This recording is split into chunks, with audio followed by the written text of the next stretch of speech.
yesterday, and the good news is that it's live pictures looking down on the Court Central at the Monte Carlo Country Club here.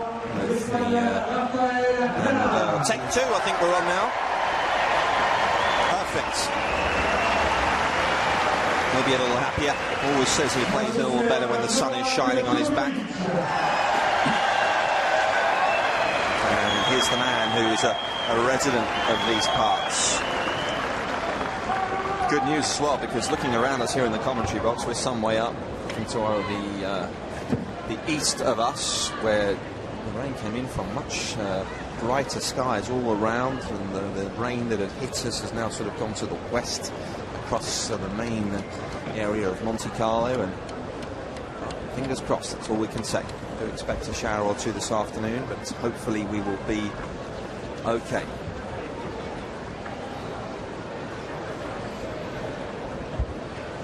What would players do in that half an hour? It's quite a tricky one, actually, because they weren't sure how long that break was going to be for. But I would imagine they would have just had a quick change of clothes, and I don't think they would have eaten much. Maybe just made sure they'd stay hydrated, kept warm, maybe just in the gym and on the bike, generally just relaxing, keeping themselves in the zone. See where the rain has gone to as the camera pans east. That's where it's much brighter.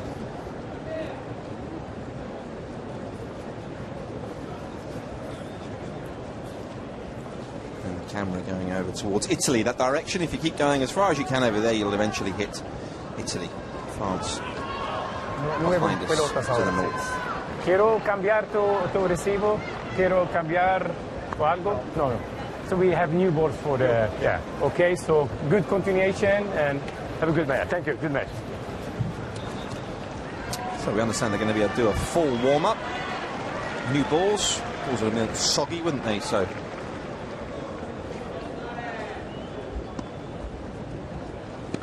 players were off court for 43 minutes in total. All set once more for Djokovic against Nadal for the 34th time in their careers. That's their routes through so far. Djokovic having struggled early in the tournament with the ankle, and his opponents, to be fair, usually played really well in the first match, and then we've got a 51-minute semi-final win against Fognini, who was a little injured himself, and then Nadal having led by a set and 5-2 40 love yesterday. Tsonga came roaring back in that match, and it was a tremendous run of winners from the Frenchman. Nadal hanging on to win in a tie-break second set. A relief, I would imagine, for Nadal at the end of that one.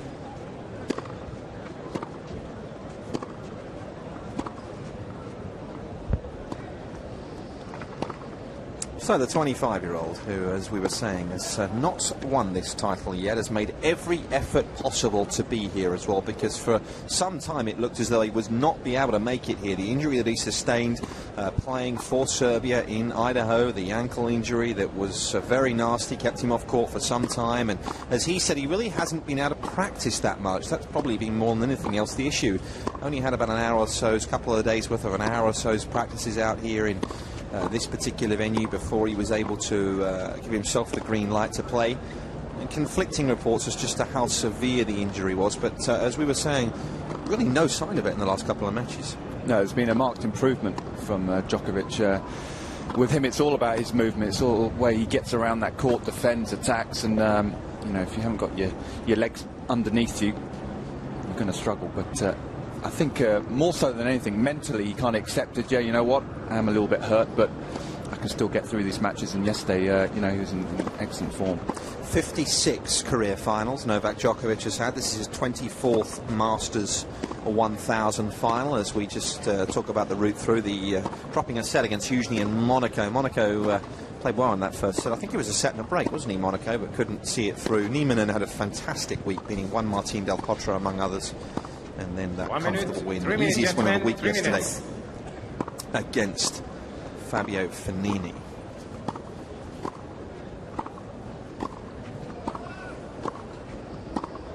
Rafa Nadal 26 years of age. This is really, in so many ways, where it all kicks off for him as far as his year goes. Started a little bit earlier, of course, having had those 8 months out of the game, returning to play the South American swing and winning surprisingly, I think, to many people in Indian Wells. That was just a fantastic effort to win there in the desert, and then took that a little bit of time off after skipping Miami, as we see the ranking down at number 5 now. Of course, he's the number 2 ranked Spaniard as well, with Ferrer presently at number 4. He'll stay that way even if he wins here, because he is the defending champion. And a man who has spent over 100 weeks at number 1. 102 weeks this guy spent at number 1. 22 Masters 1000 titles for Nadal. That's more than any other player in the history of the sport. One ahead of Federer, who's 121, and there's the win-loss record. There's wins in Indian Wells. How have you seen his week so far? Yeah, it's been pretty good. You can see by the results, first couple of rounds, he played very well. He came a little unstuck against Grigor Dimitrov. Dimitrov really got under his skin, I think. Just tactically played him very smart. Using that slice of his, and he just looked a little unsettled. But you know what, when you're playing against Nadal, and he is under a lot of pressure, and you know, it comes to a situation where what man's going to come through these situations more often than not, you always got to back Nadal. 1914.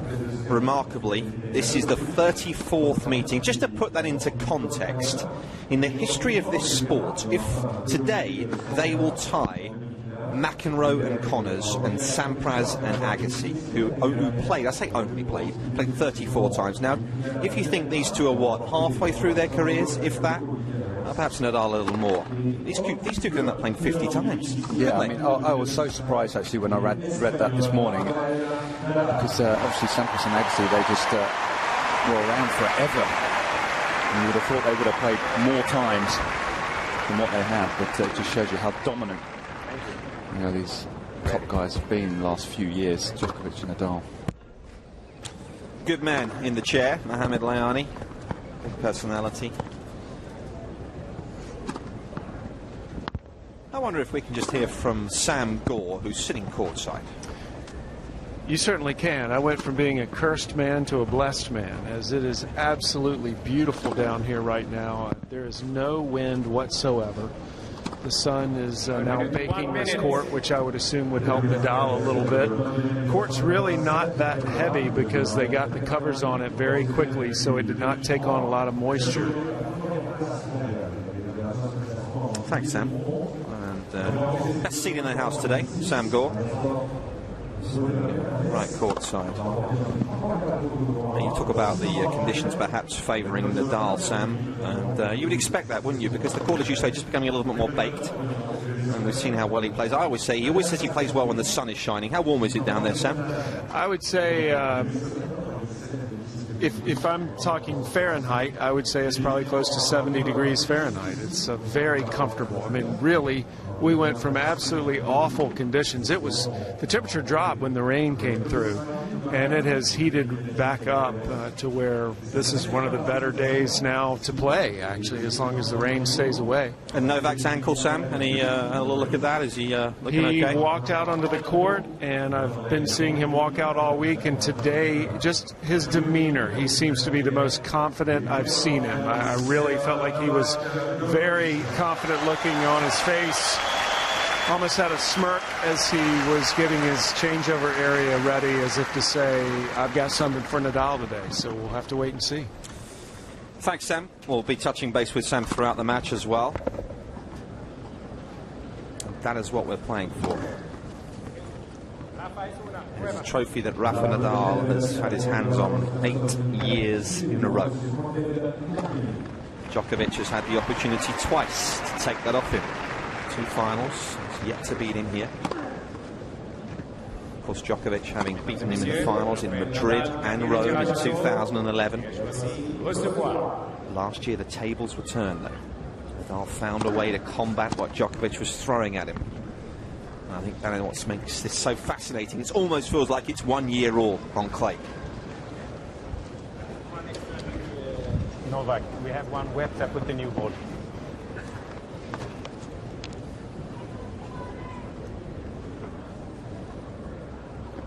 Should be a great final. Nick Lester alongside Arvin Palmer. We've got Djokovic and Nadal in front of us. And the sun is shining.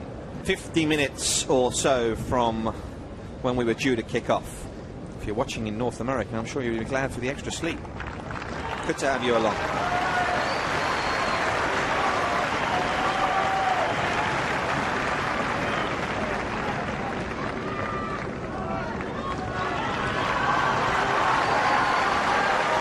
Didn't live up to the billing this one last year. It was Nadal that was all over Djokovic. Will it be a different story today? All service. Novak, Djokovic. Ready? Play.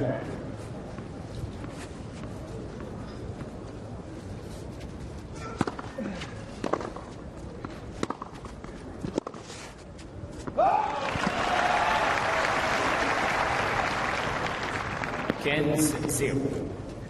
15 love.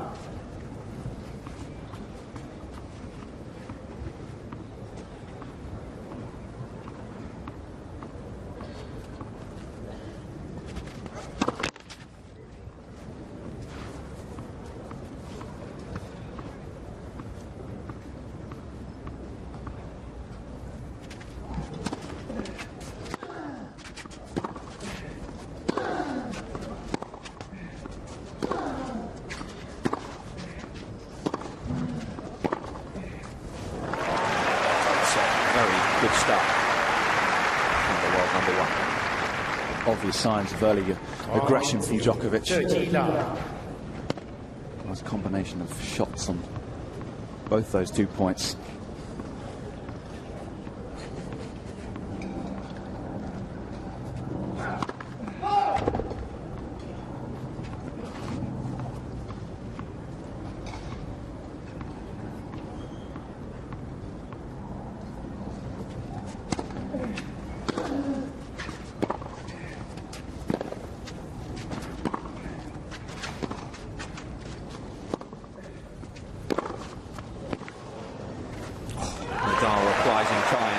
To be bullied around. We can see, as Arvin said, Djokovic clearly coming out to try and take the ascendancy. That's exactly what he did. I was watching the videos this morning of those finals in Rome and Madrid. It was just incredible how Nadal was rocked by Djokovic so often. Djokovic dictating the play for so many of those rallies on clay, like perhaps no player had been able to do in the past.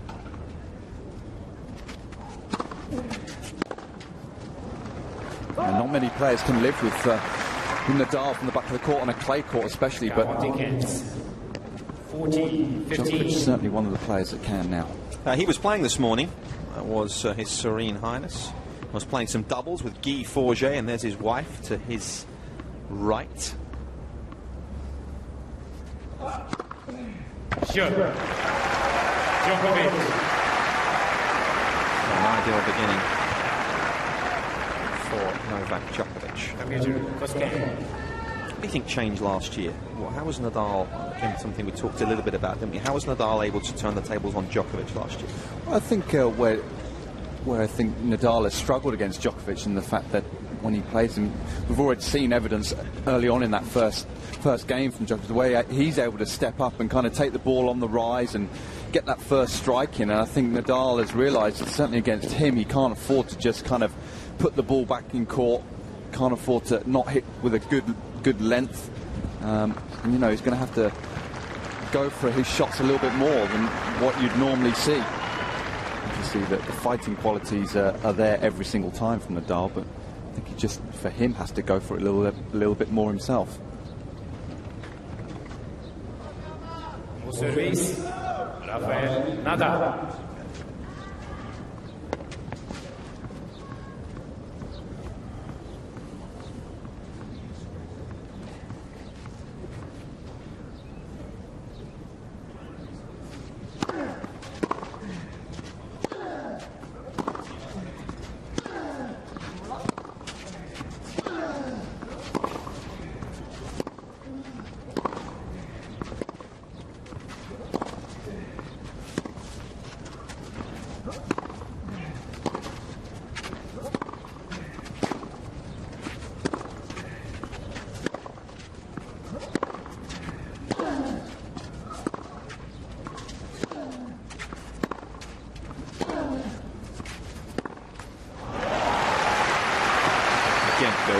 isn't it? Djokovic trying to take a hold of the rally early on. 15 love. Yeah, much flatter hit from Djokovic. He's always trying to hit the ball through the court. Rafa's trying to get that ball up nice and high, in an awkward position.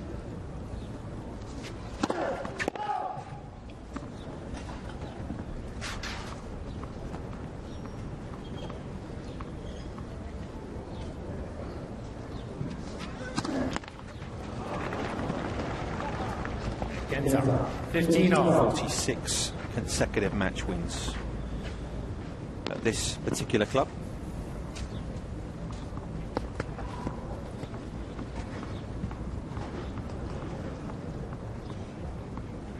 Only lost 7 sets as well in the 8 years.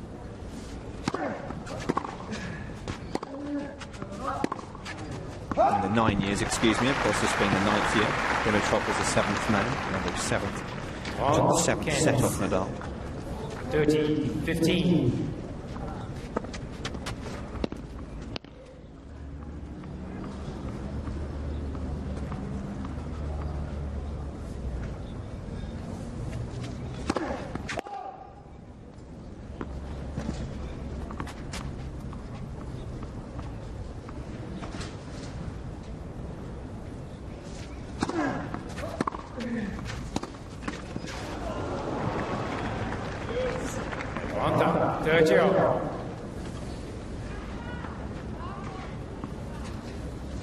Bjorn Borg, former resident here, loves coming down here to watch this event.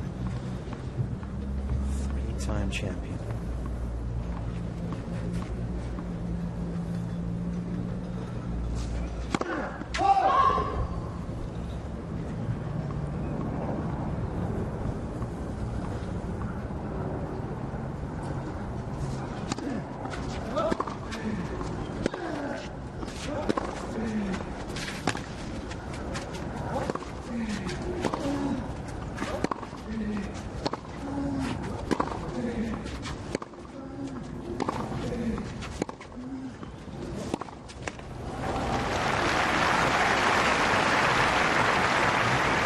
Just a little bit of a disappointing miss there from Djokovic. 40, 30.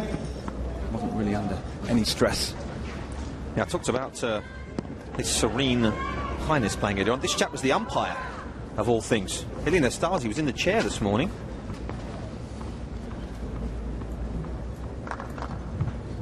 Having a bit of fun.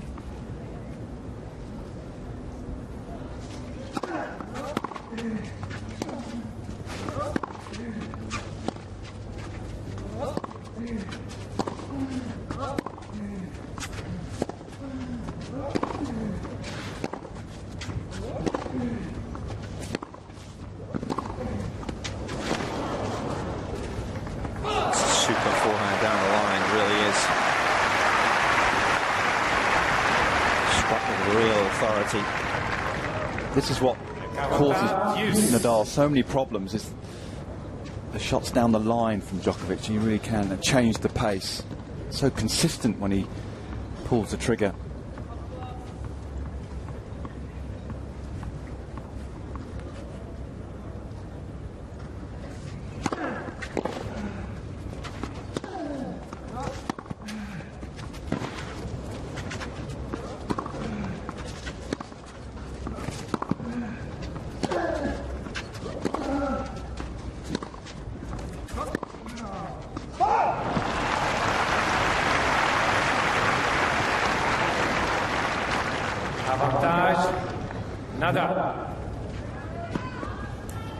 Nadal's family always make the trip to this particular event. This is a long-term girlfriend.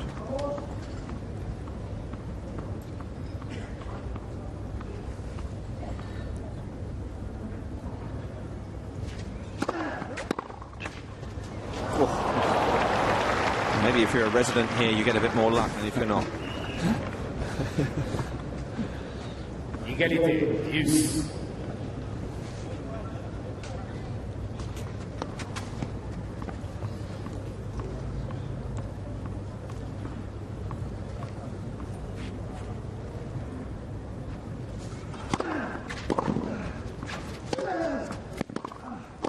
good play. Authoritative play from Nadal. You come into Djokovic's backhand and easy to get stung off that side, but a good close from Nadal there.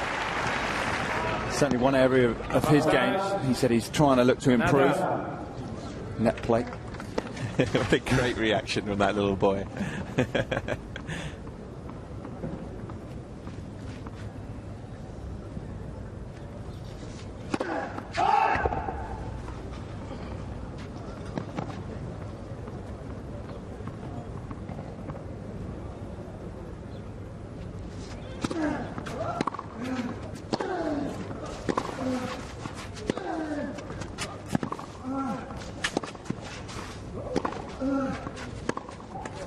Defense from the serve.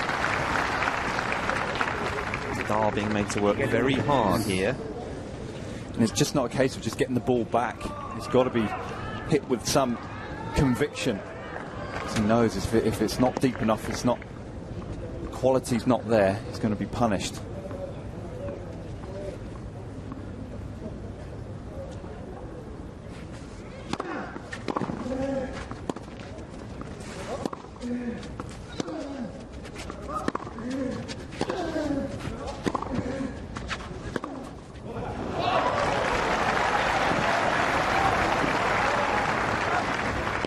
Avantage, Djokovic.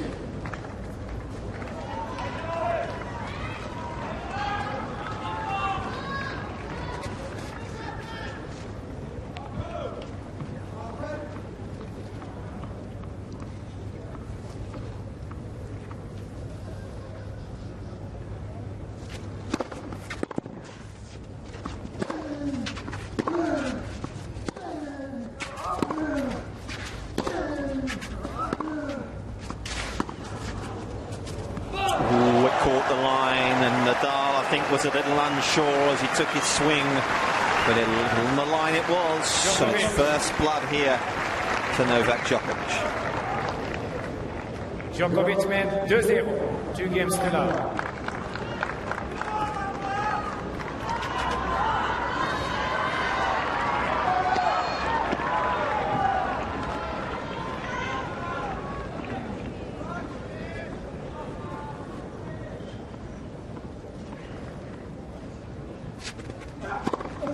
Thoughts?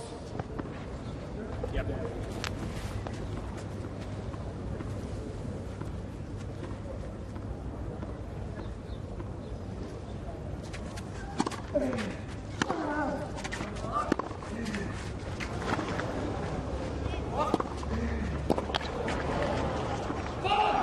Just excellent use of the backhand again from Djokovic, really finding his range on that side nice and early, and that's the advantage he has against Nadal. He's able to still step in when Rafa's getting that ball nice and high. Doesn't seem to bother him.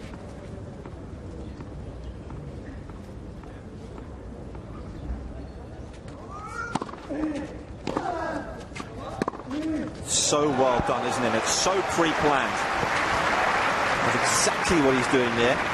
Wherever that return goes, he's waiting for it cross court. 30 love. So we see Elena first.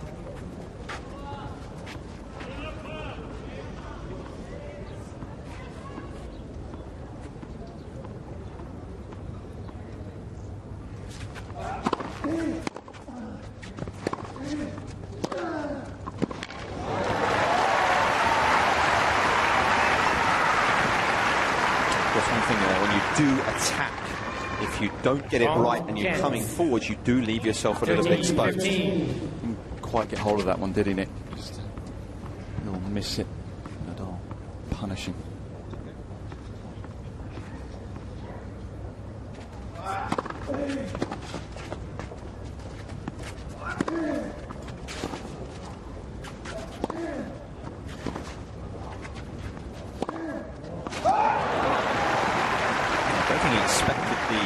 One before to come back. He just sort of had to adjust his body. Also slipped almost. I think wasn't quite expecting to see the one before return.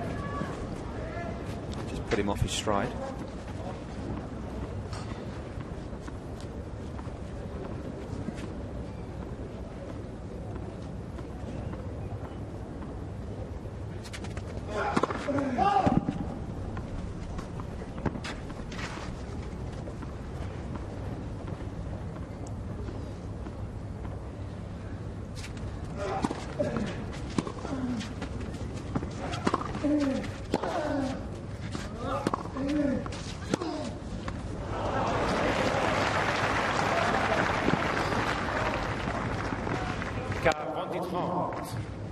Sam Gore, of course, I talked earlier on about how he had a look in his eye, Novak Djokovic, at the start of this match, and that hasn't left him so far.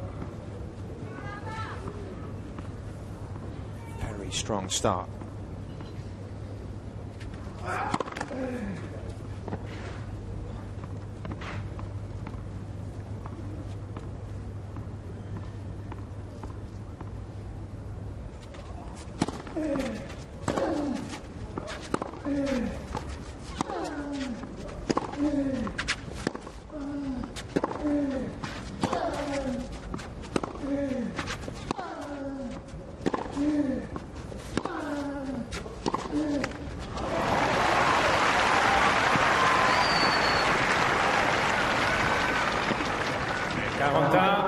Use.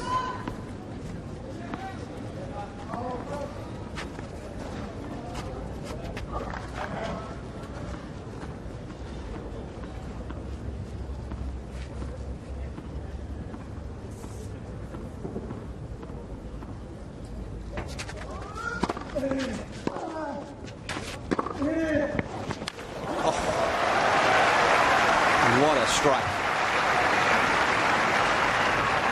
Well, it just seems Djokovic, if he's given a target right now, if he's given an area to hit into aggressively, he's going to go for it. Obviously backing himself, and one of those occasions.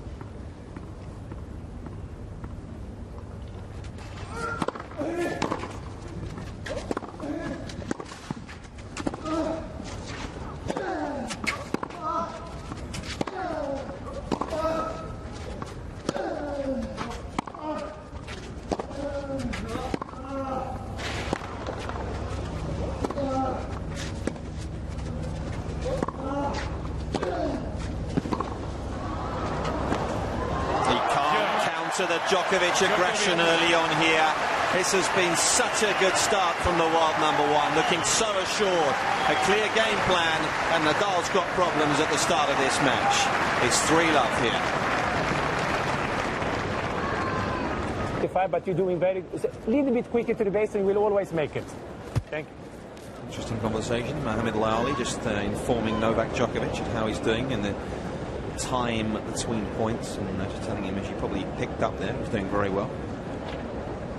Time. Well, players, it seems, are wanting to know at the change of ends as to where they stand, so they don't get caught unawares, don't get caught cold, if you like.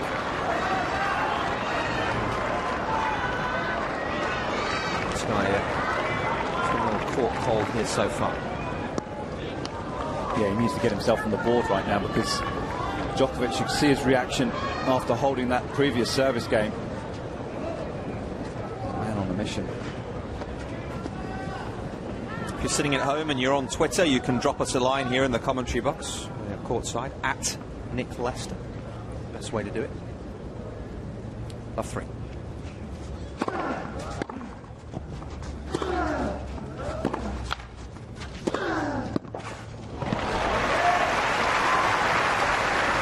Anything Nadal's got to change up here? No, I don't think he's got to change too much. I think he's got to try and set up the points exactly what he just did there in that last one. Just try and get his forehand a little bit more involved, keep Djokovic at bay.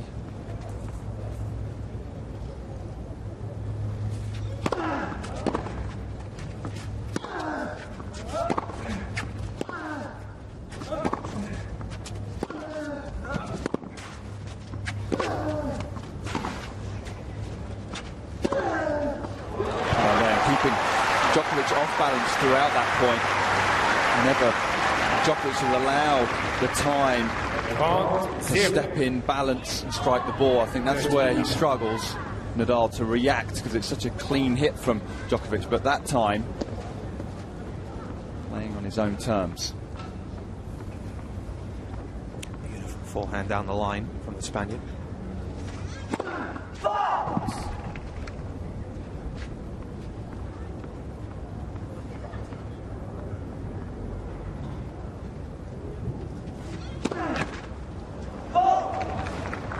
on Kent.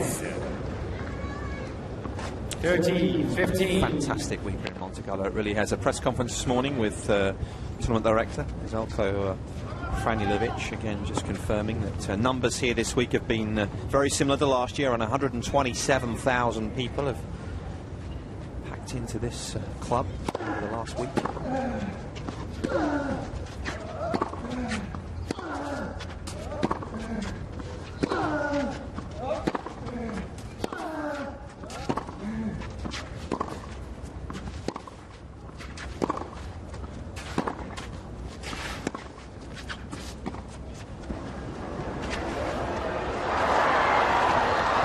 Indicative really of what we've seen so far. Djokovic just one step ahead. Again, the majority of those shots from Djokovic just balance on every single one, stepping in, full control, reading the play. I have to say, Nadal just a little unlucky that catching the top of the tape.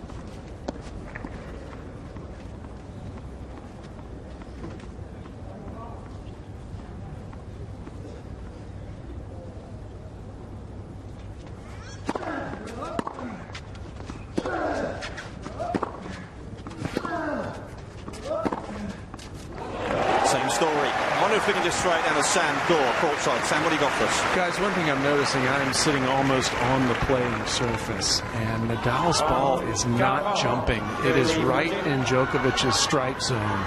He's not been able to get it up high to Novak, and that is really hurting him. Interesting. Chance for a 4-love lead.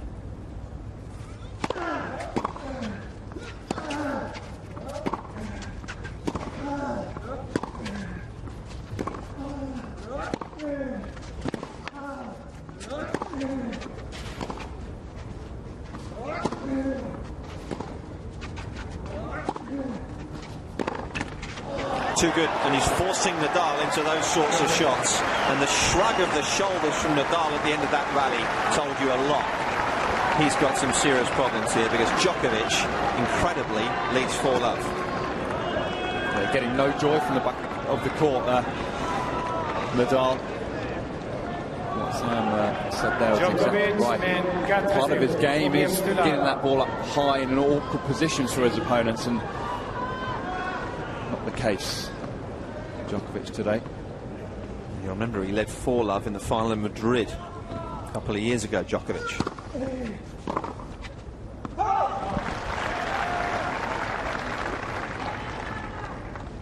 Kent 0-15.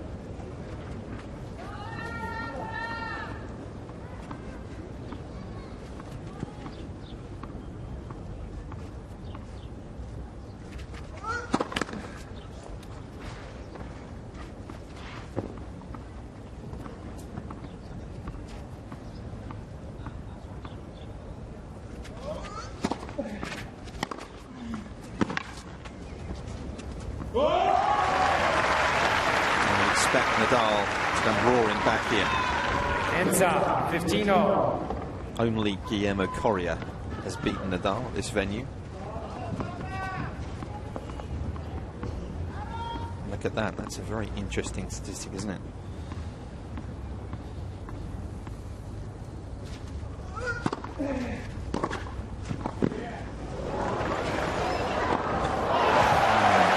Every trick in the book right now.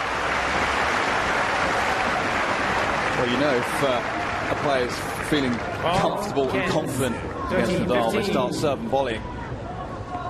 Don't often see that tactic from Djokovic. Can afford to take a couple more risks. Double break up.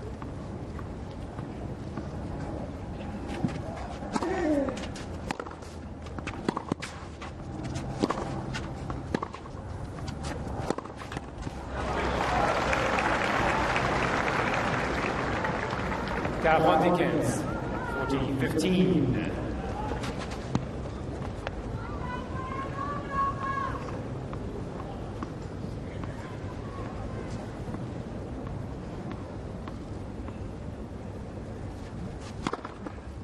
Joe.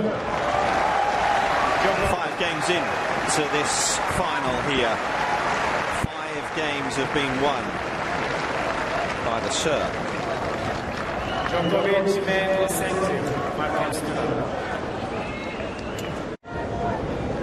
Perhaps unsurprisingly, in their 34th meeting, the previous 33, there has never been a love set won by either man between these two, but that is what is staring at us right now. I'm not sure what odds he would have got for a love set in this match.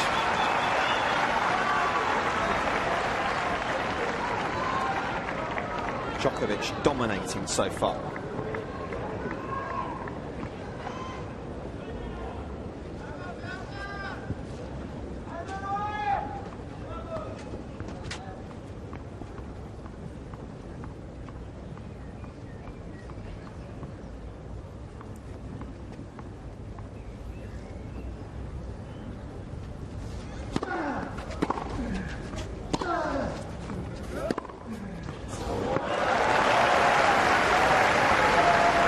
Look at that reaction from Djokovic after another backhand winner up the line.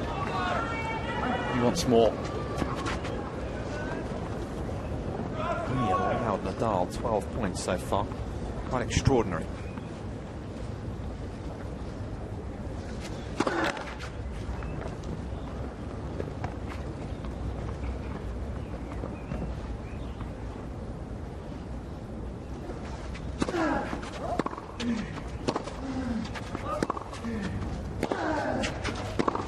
Oh, this is quite phenomenal.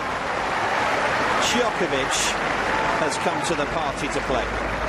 A swing from the hip. He's so sharp this afternoon.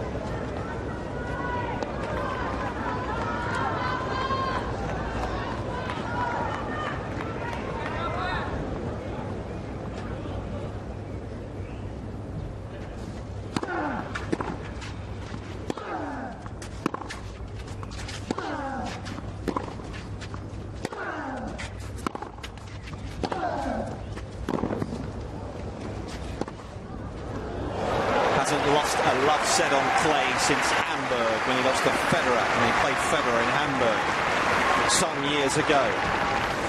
This is what he's had to do, Nadal. Very few points he has won. Look at that, outside of the entire court, finding the line. That is a very interesting number you can see on the screen there. How early Djokovic is taking the ball compared to everyone else this week. 22 centimetre difference. Djokovic is taking that ball out of the air that much earlier, and he's just dictated from get-go here. He has not let Nadal settle in the slightest. And we're on for a little bit of the unthinkable here. Astonishing. Djokovic, 2 set points.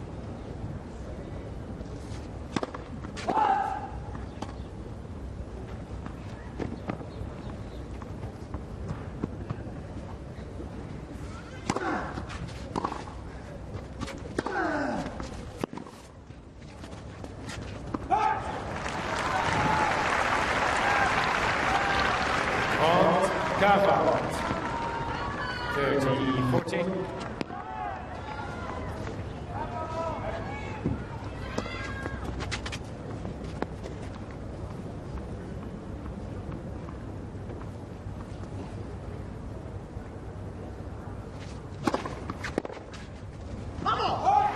Yes, needed that. And it's sort of run so clear as well. I think everyone's just in shock here. There was no reaction. A very clear vamos from this man. Pride taking a bit of a beating right now.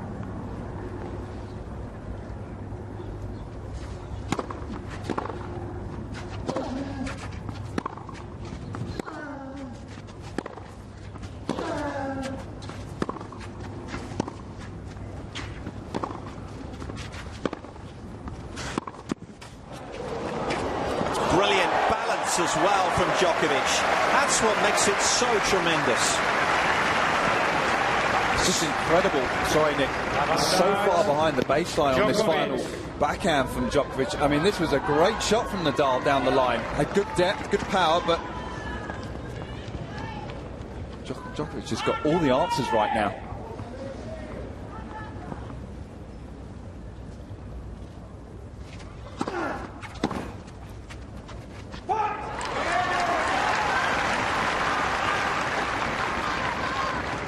Égalité. Use.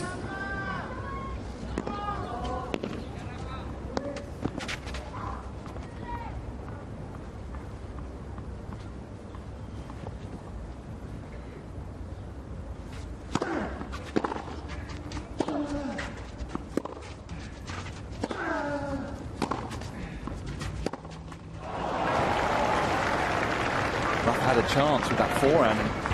Avantage Enough. Djokovic.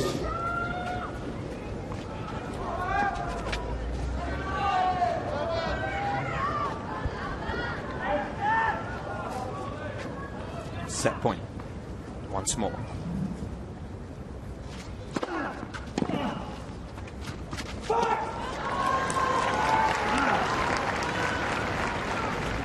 Égalité. Use. It's worth just underlining, I mean, 3 players ever have bageled Nadal on clay.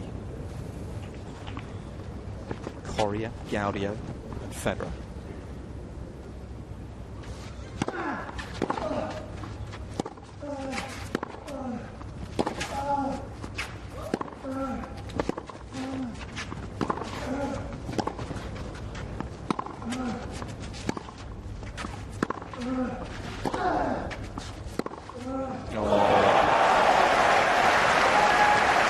Again, Djokovic just in total control. 143 kilometres an hour, that last backhand win. Nadal just unable to hurt Djokovic right now. He looks so comfortable. Balanced on everything.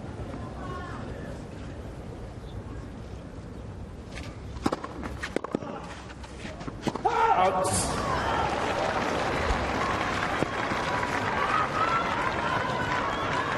Égalité. Use.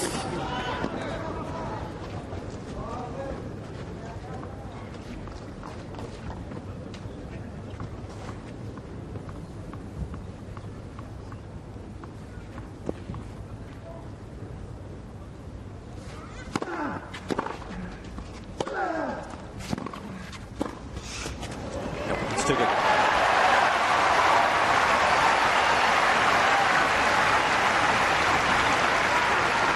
So used to having things all his own way on this particular court. Avantage Trying to really Nadal. swim against the tide here.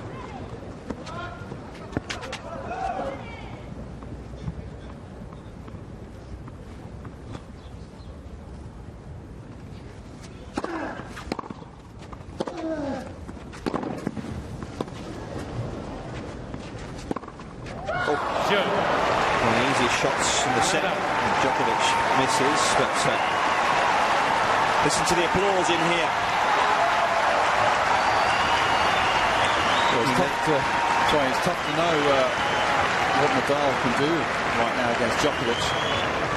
It's all him right now. Yeah, to rely on the errors from Djokovic, and there really hasn't been many at all. 5 games to 1. As he may be from Manacor, but there's a bit of Monaco in him as well after all these achieved at this venue. Serving for the set.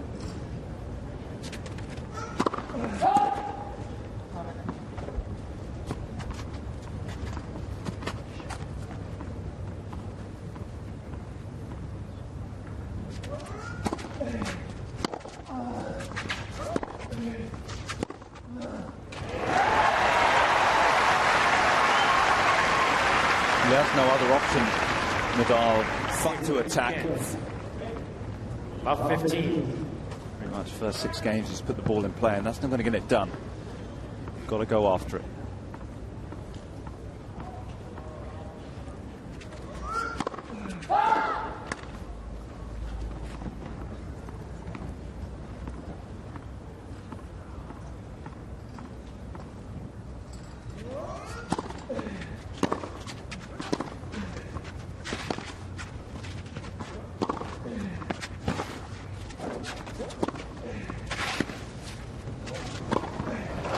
Good finish. Sam Gore is sitting courtside. What are you seeing, Sam? Just to follow up on what you were saying, Arvin, I think Nadal has a surreal experience, but he's got to forget almost he's on clay because the ball is just not getting up high. Djokovic is staying low, and therefore I think he's got to go for the first strike a little more to at least break Djokovic out of this rhythm.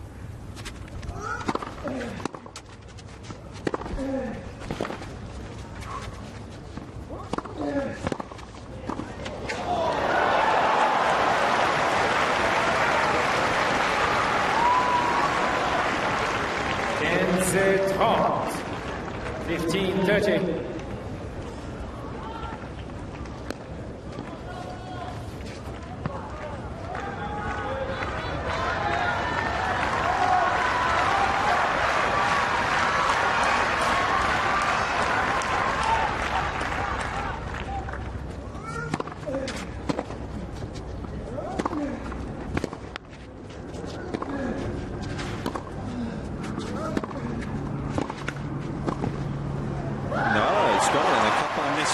Here from Djokovic, and Nadal's defence just fending off the Djokovic attack for once.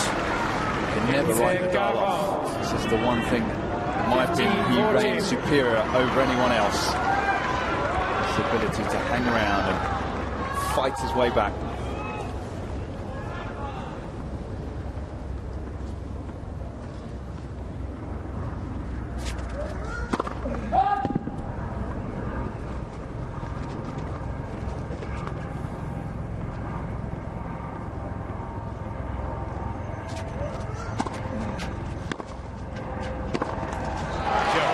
So, a bit of a letdown game from Novak Djokovic. He's still some way ahead here, but that'll give Nadal some positive energy, something he hasn't had a lot of so far.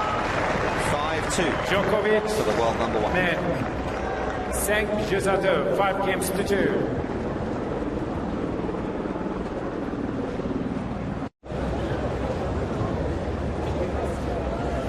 Nadal does manage to turn this around and win. He'll win his 39th clay court title. That will move him to within one of Thomas Muster and the open era of clay court title leaders. Muster bagged 40 in his career. Time. That man won 30 beyond board, along with Manuel Orantes. The leader of the pack, though, on the clay, as I'm sure you're well aware, is Guillermo Diaz, who won 45 titles in his career.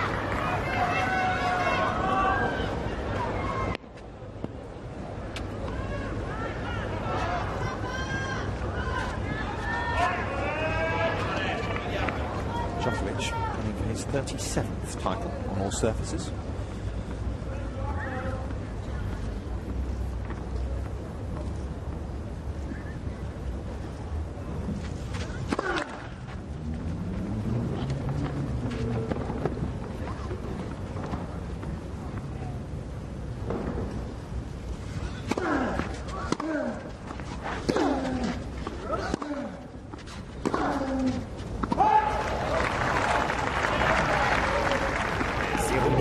Love 15.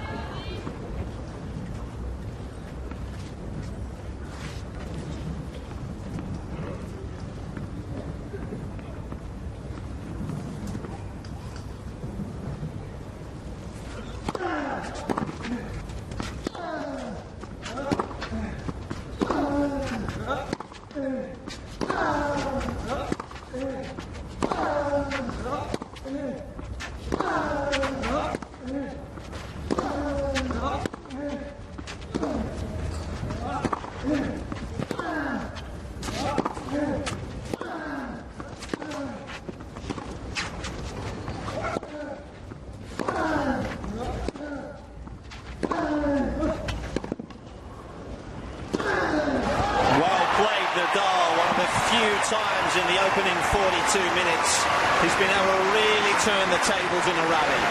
That was tremendous.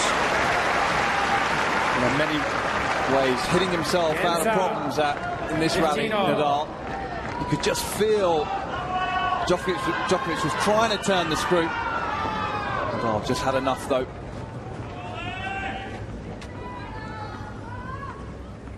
Only his 7th winner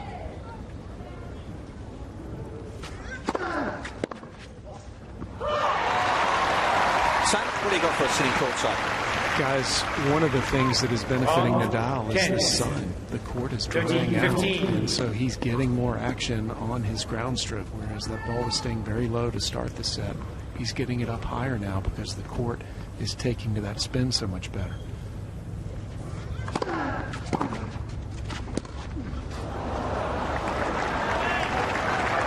That's one area of Nadal's game that doesn't seem to bother Djokovic, is that serve. He just deals with that lefty, spinny serve so comfortably. Able to just put it inches from the baseline.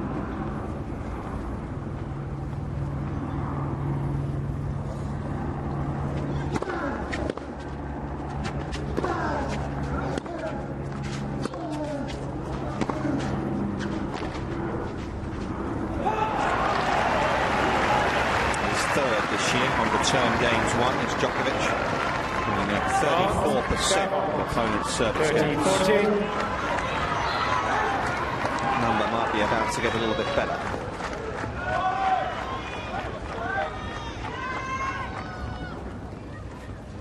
Set point once more here.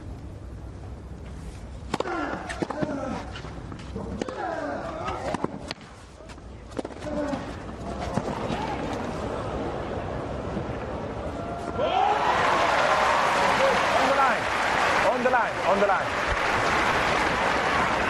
Now on the line. What? No, it's on. Yeah.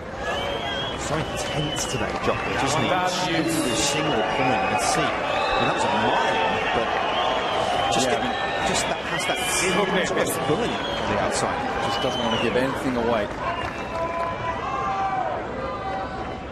He wants to keep Rafael behind the 8 ball.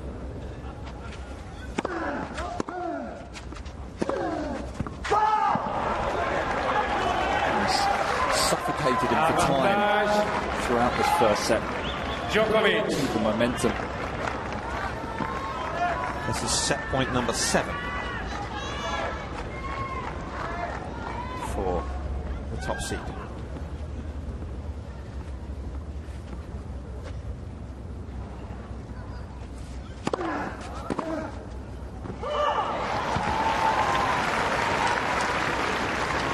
Égalité. Use.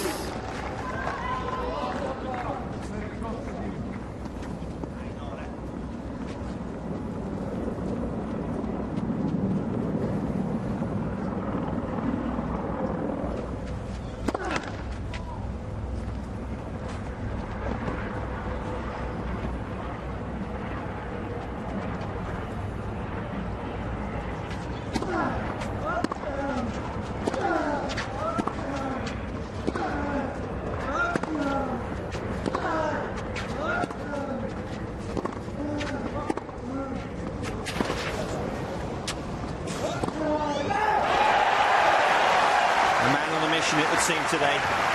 Novak Djokovic, still a long way to go. But he gives himself another chance to win the set.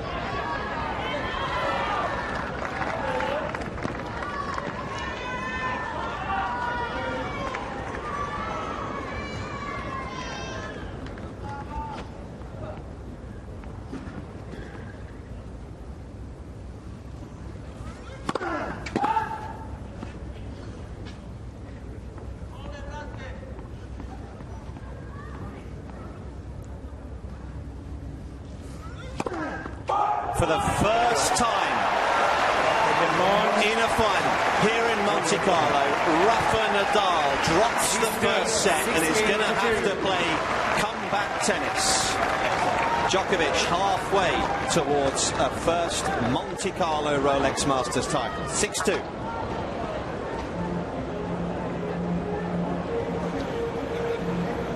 Sam Gore, sitting courtside, what do you got for us? Novak Djokovic is very intense. You can just feel it down here on the court. He was desperate to close that set out.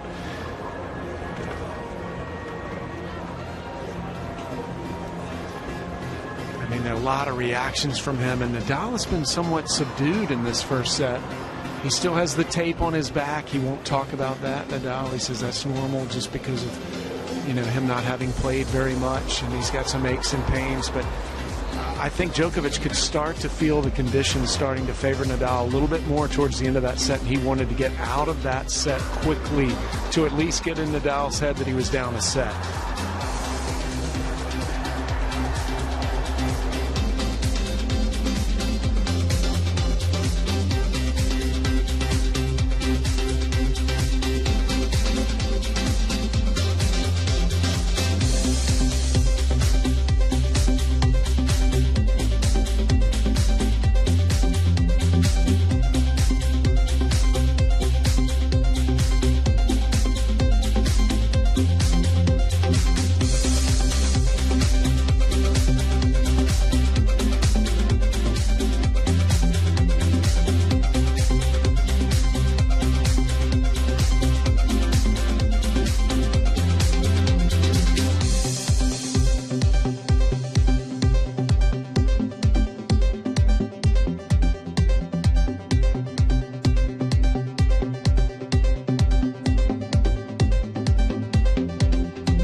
So for the first time in 7 years, Rafa Nadal has lost the first set of a match in Monte Carlo. That's, again, just to put into context his dominance here.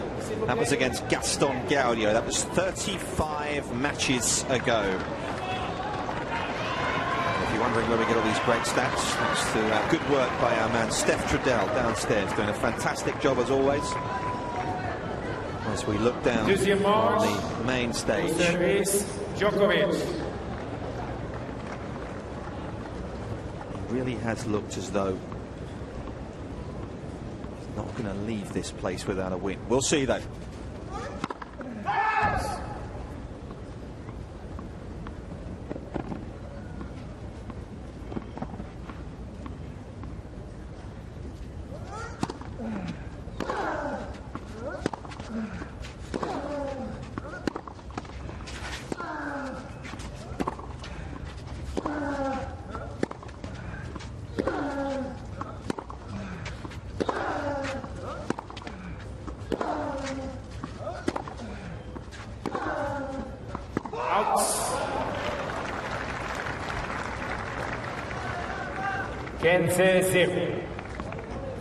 He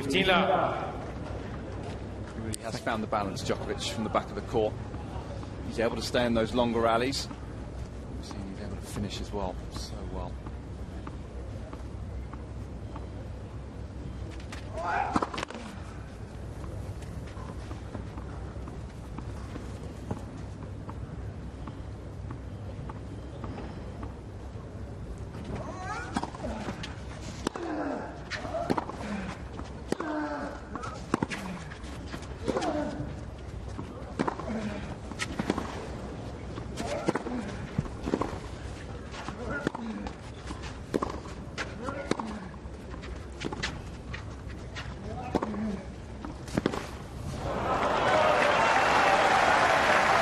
Just relentless from Djokovic, and midway through that rally, stepping into that backhand.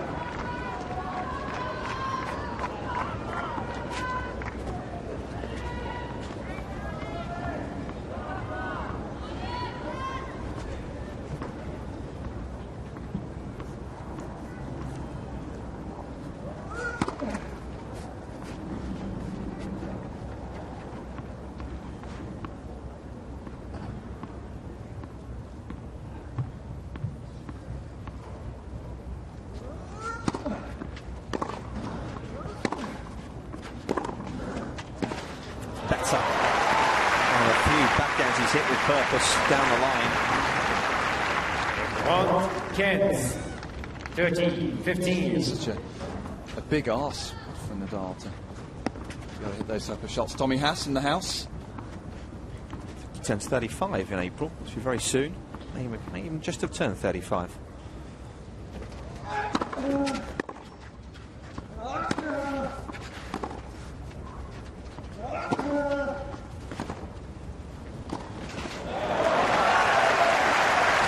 was the last man, of course, to beat Novak Djokovic as well a few weeks ago.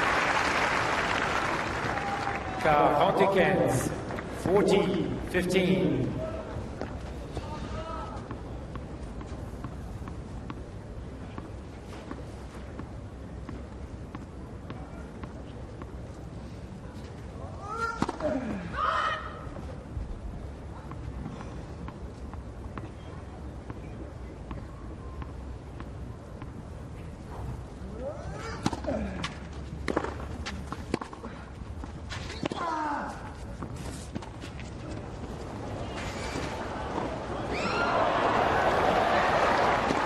Well, he continues to orchestrate proceedings, Novak Djokovic, in a manner perhaps that no other man has done against Nadal on clay.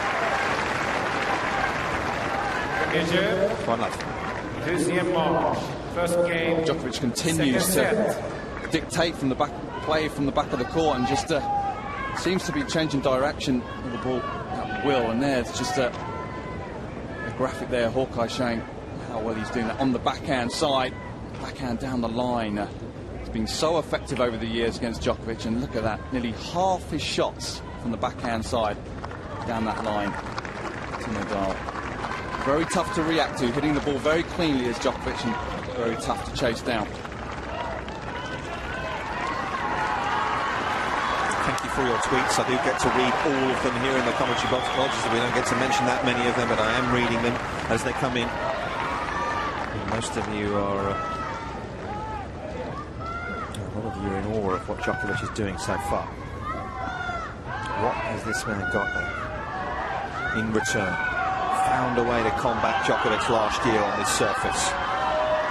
After he was wounded for much of 2011. This is as stiff a test on this court he's perhaps ever faced.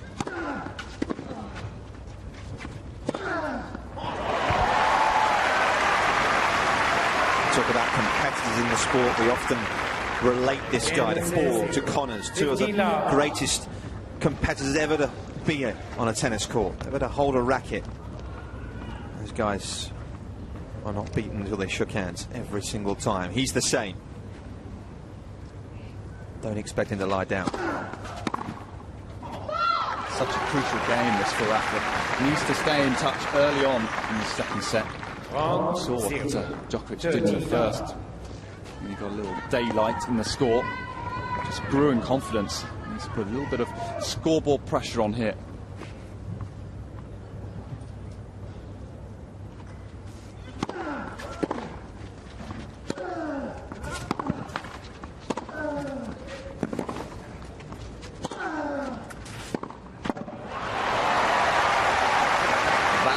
Able to keep Djokovic on the move and way behind that baseline. Very few times he's been able to do that.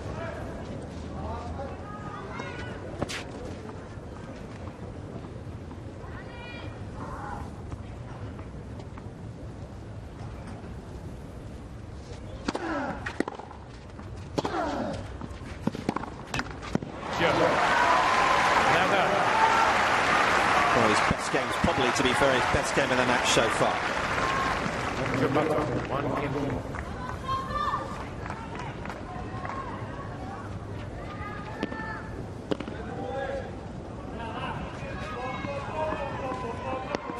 It's Nadal, the last left-hander to finish #1 in the Emirates ATP rankings.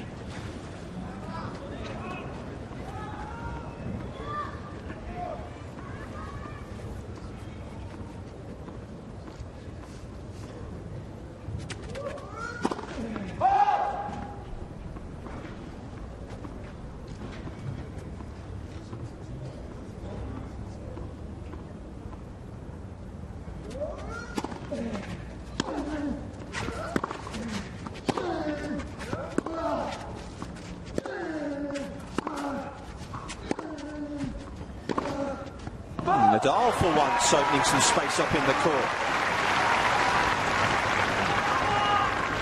0-15. Love 15.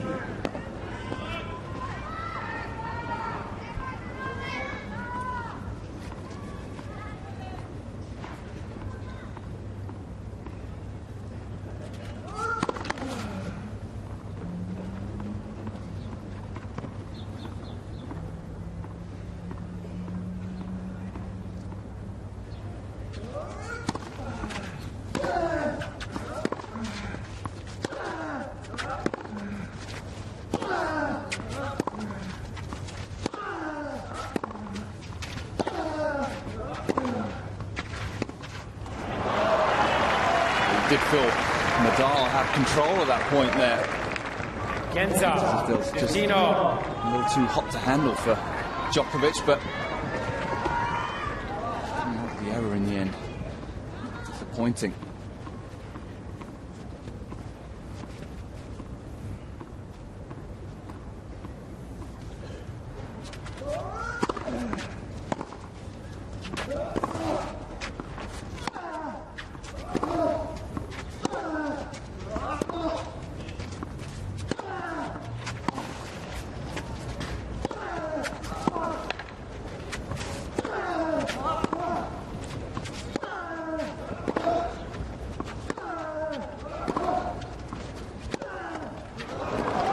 Nadal throwing the kitchen sink at Djokovic, and is this the start of the comeback?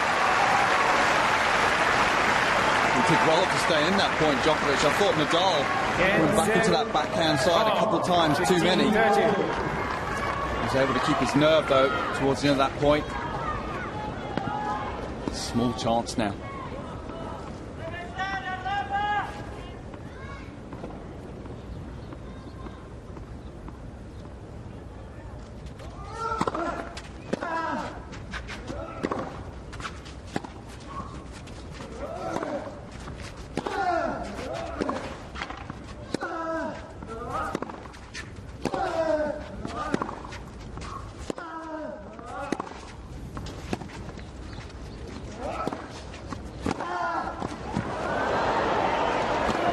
He's got him.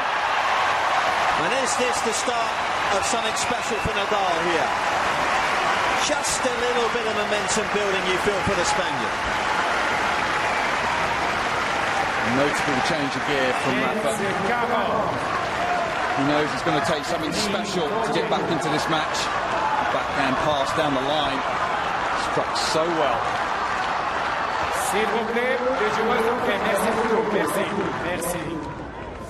Best atmosphere of the day so far.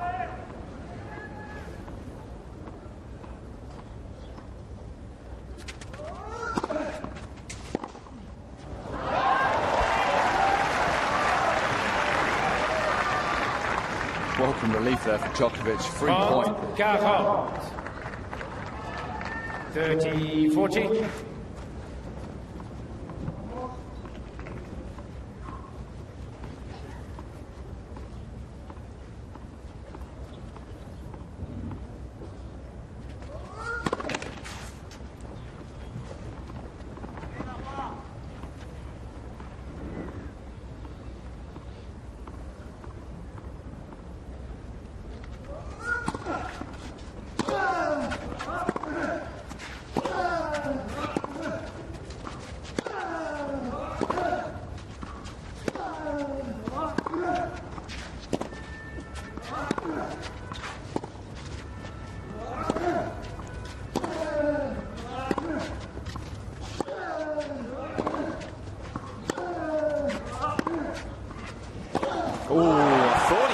Take the one on down the line a little earlier in the rally. There seemed to be a gap there, but he chose not to. When he did try it, it didn't happen for him. A little bit of indecision maybe on this last shot. High part of the net. He was pretty low when he struck it.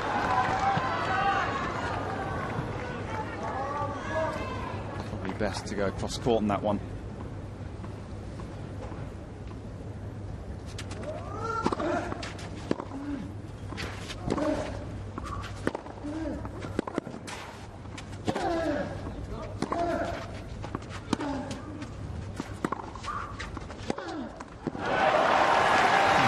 Just Djokovic with the most incredible defense. Avantage. Just able to get himself out of so many positions where you just think, how on earth is he going to get this back with any sort of quality?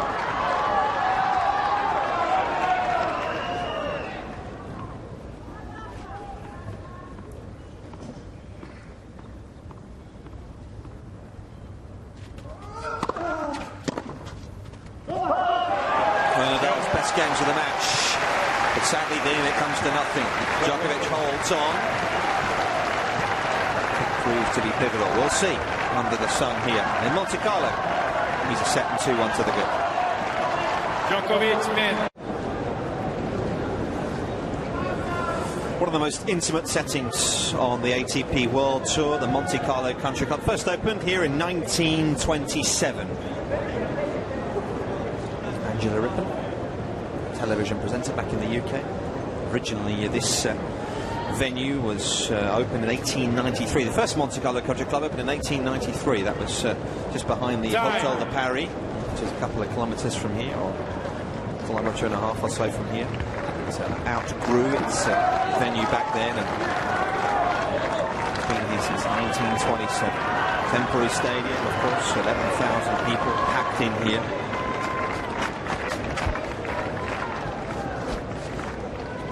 It'd be amazing, I think 11,000 people in here. The population of Monaco is 36,000.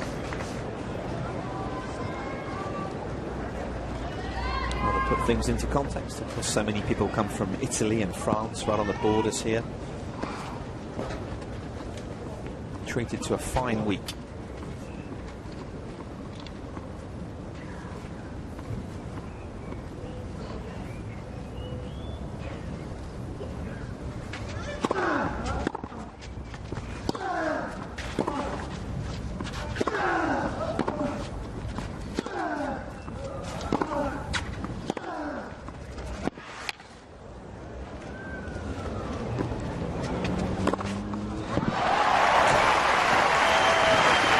Well watched from Nadal. He likes to keep going into the Djokovic backhand here, but that creates a space down the line here. Gives him the opportunity to pull the trigger.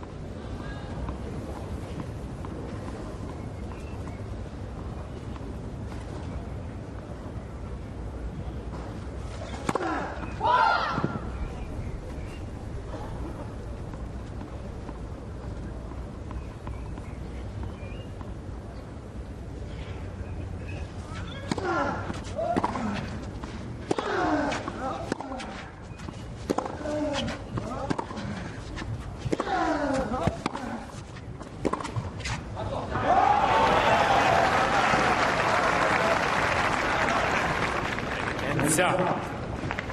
15-0.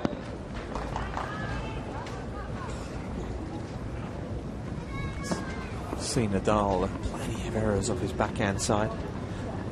14 compared to the 4 on the forehand.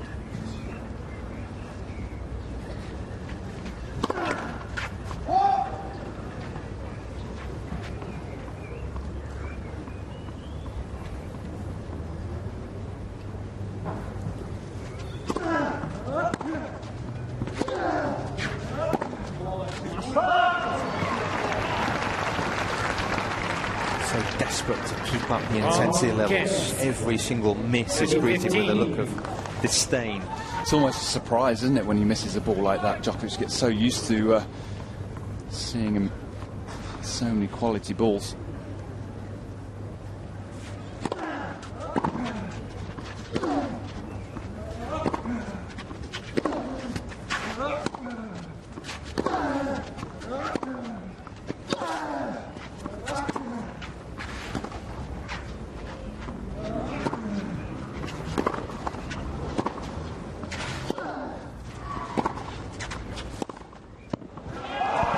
Missed it. No, he hasn't. Djokovic has given it to him. Caught the line.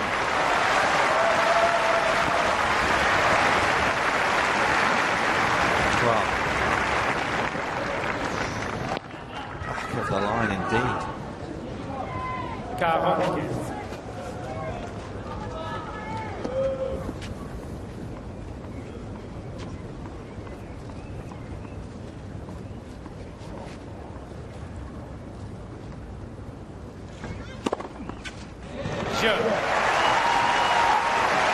Couldn't really stay in touch at all in the first set, but he's doing it in the second.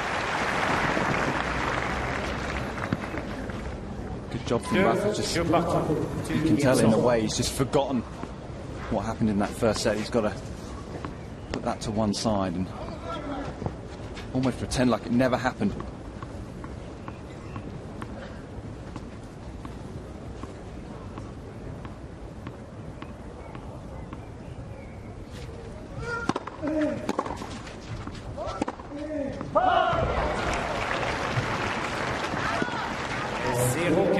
Love 15. Amazing to think, talked about how many times these two have played. This is the 16th final between these two alone.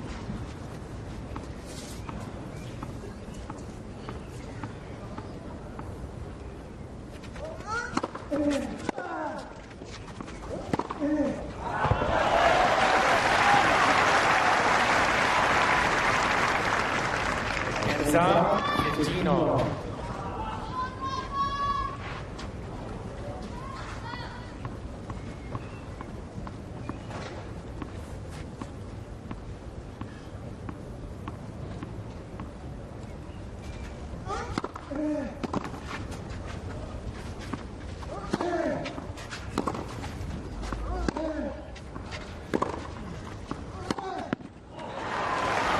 Good depth there from Rafa in that point.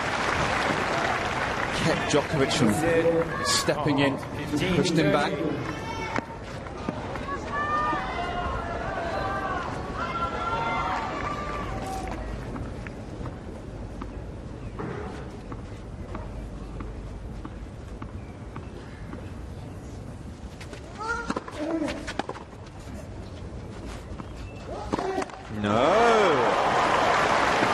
His balance, he loses concentration, I'm not sure. Something put him off, perhaps. With an uncharacteristic error. Well, perhaps just a little bit of an awkward position in the court. He was in the tram lines when hitting that. When you're in that sort of position, you've got to get a real good strike from the ball. Almost got to hit it for a winner. So exposed in the open court.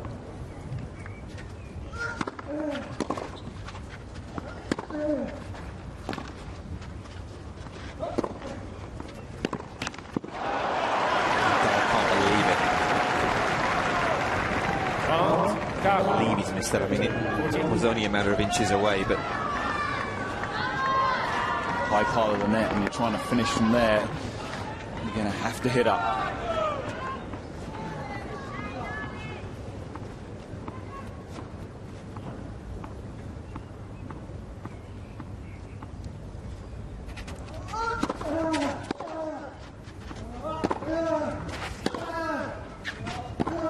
it's wide. And is Djokovic just looking a little bit weary out here? Maybe. We'll see. Is that going to be a sea change in this match? Nadal has the lead with a break, having lost the first. Just a little look at Rafa's strings there. Of course, world number 1, world number 5 on court. The world number 2 was here earlier on as well. Andy Murray, who's hanging around in Monte Carlo. He was practicing on the outside court this morning for a good couple of hours with Ivan Lendl and Jez Green, his team, doing some pretty hard work, I can tell you, as well as Murray. He was an early loser this week, and he will hang around in this part of the world for a few more days to get some more practice. Of course, he will drop down to number 3 in the world on Monday. Roger Federer will go back to number 2.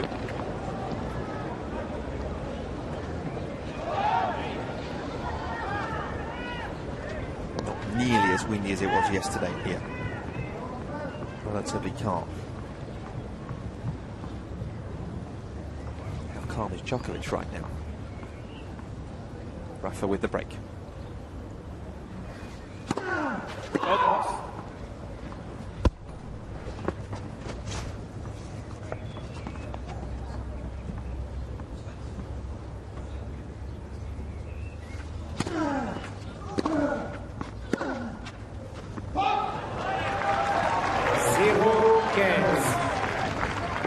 Well, he's worked so hard to get this break in the second set. Throw it away straight away. A loose point to begin this game.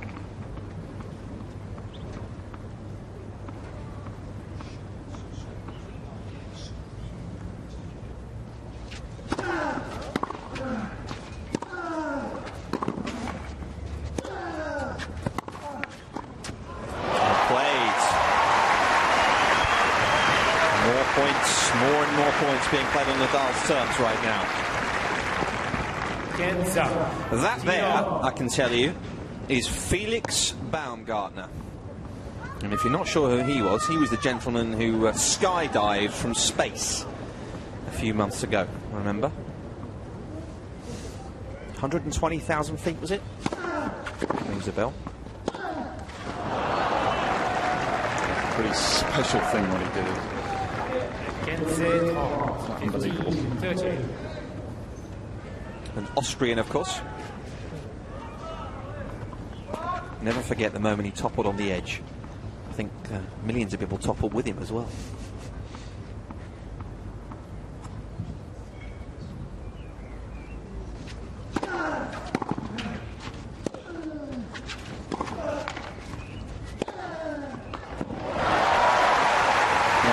Djokovic off balance.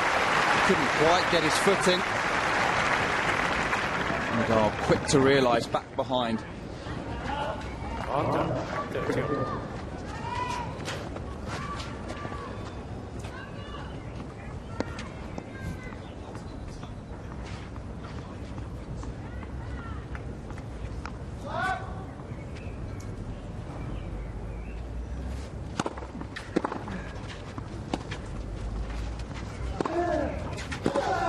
Got him. Nadal again coming back.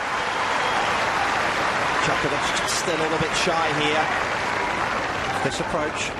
Always a risk when coming in against Nadal. Give him a target. And a running forehand often spells good news for Nadal.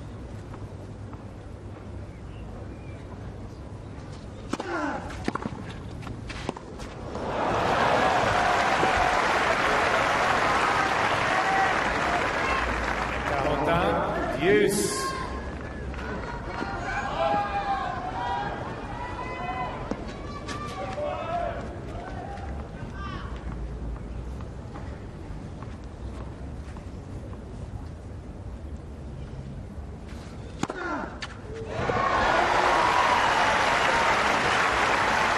Nadal's second ace of the afternoon. Avantage, Nadal.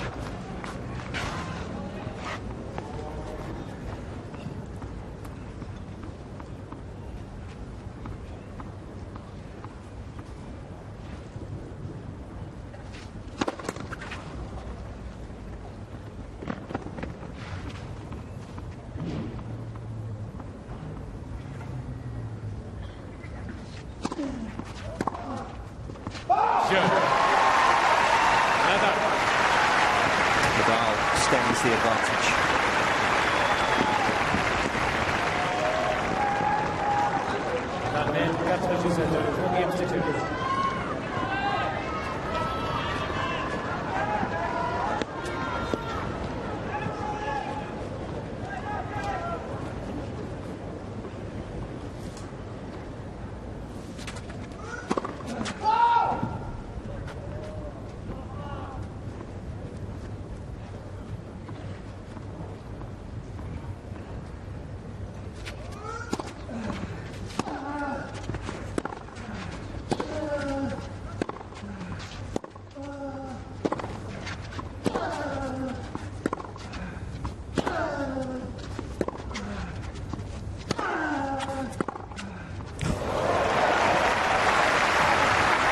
Be able to hit that angle as well from back there.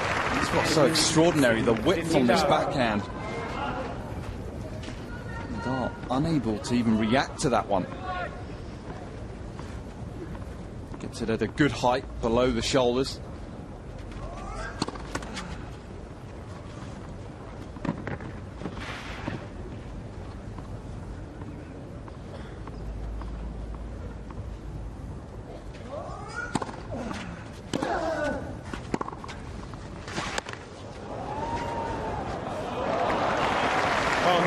That's going to be one of his favourite plays against Nadal's. Serve out wide and then looks so controlled on the backhand down the line. It's Victoria Silverstone, glamour model from Sweden.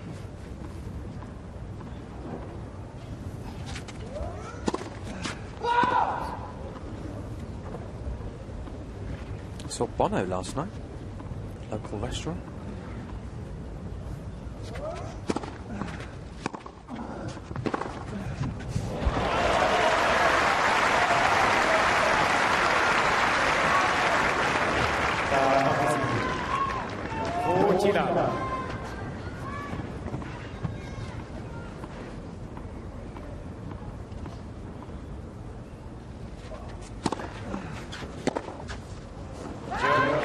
Djokovic.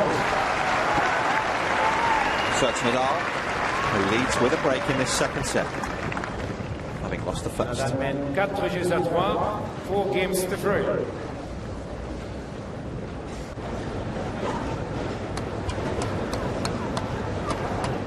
Nadal trying to defend his fortress here, and a fortress it has certainly been, but it's a fortress that is under fire. Time.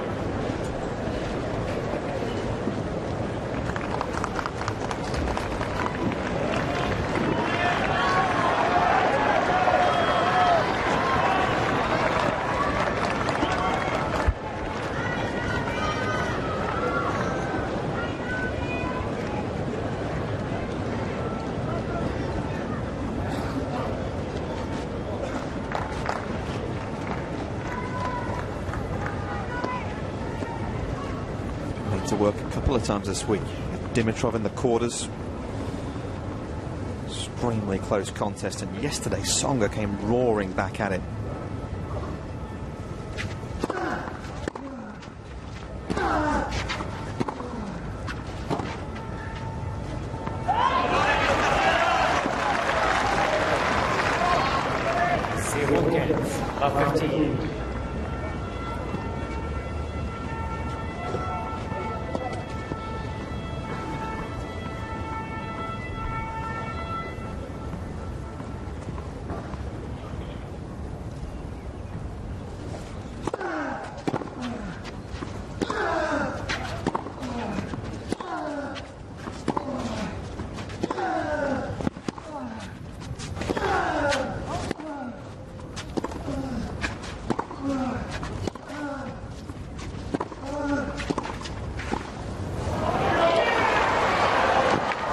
Djokovic gets him again, and this time he had to play a little bit of defence, but was happy to do so.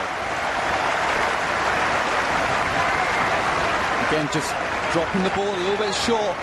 Rafa in the middle of this point, not enough on the quality of the shot. And there's Djokovic that stepped in. Always happy to take the ball on and take the initiative. 6 points in a row. He's the first player to do that this week, to win 6 points in a row against the Spaniard.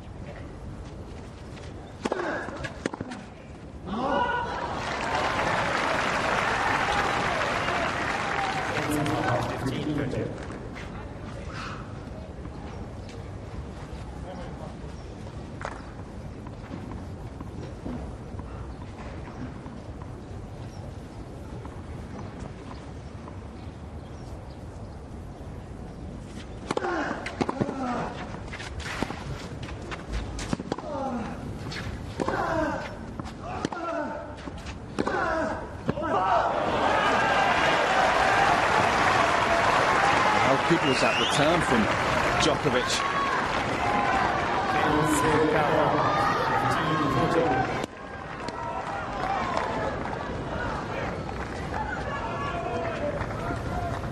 Just not hit his backhand with much conviction today, Nadal, has he? And it was the same there again. 2 break points.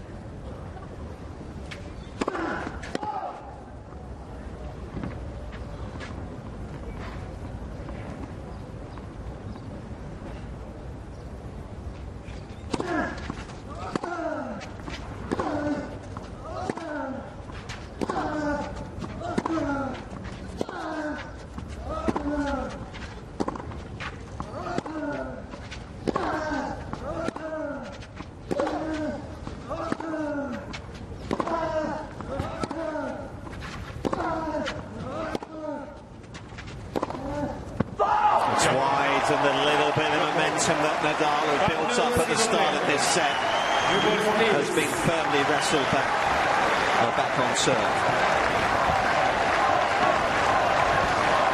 It's almost as if he knows he can go into the Rafa backhand and it's not going to hurt him. Happy to trade with him, and eventually it was Rafa that just tries to overpress, goes closer and closer to the lines. The targets become a lot smaller, and eventually you're going to miss.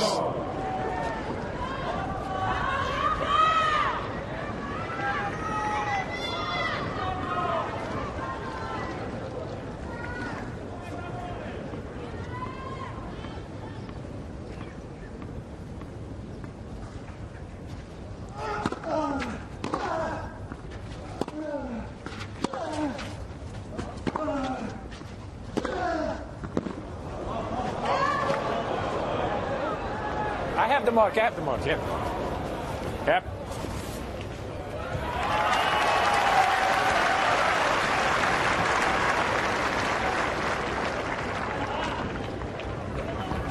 Nothing going his way. Can't see.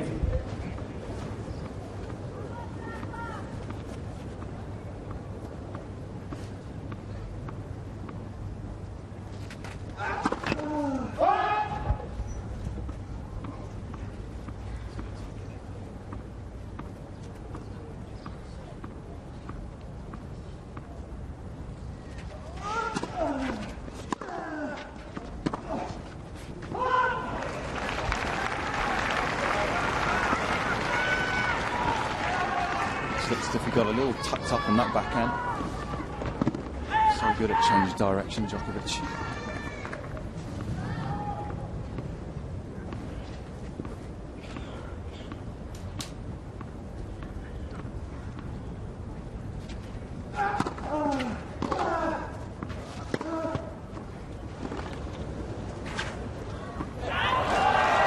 Found the line. On 13-15.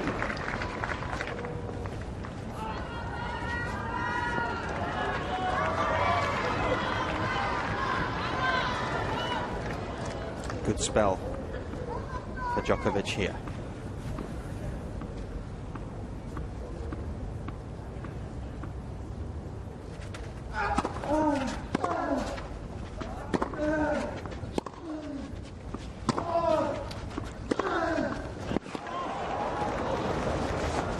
It's one of those forehands that just sort of draws the gasp from the crowd as it leaves his racket. Sadly for him, there have been few and far between. Yeah, definitely pulling the trigger there, and Djokovic, full stretch, nearly got that one back.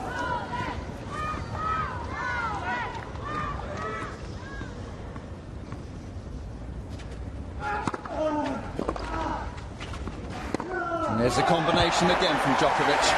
The good out wide serve. And takes control with the forehand. Monte 40-30. He's gone out wide on the juice, but he's only lost one as we see Felix Baumgartner again. Man who dropped from some 39 kilometres from the sky a few months ago. Not sure I could drop 39 metres.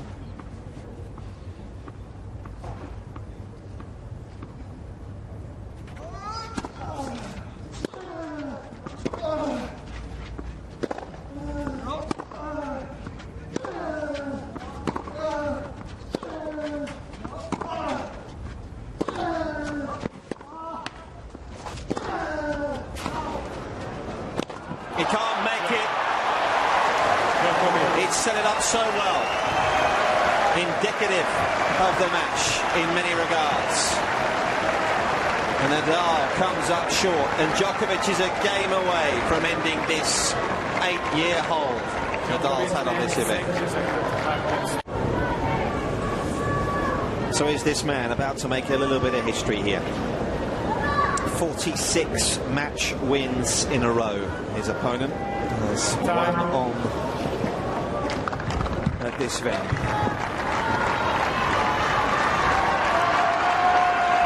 It's been a procession in April, really, for Nadal. It wasn't always a case of was he going to win, it was be by how many he was going to win by.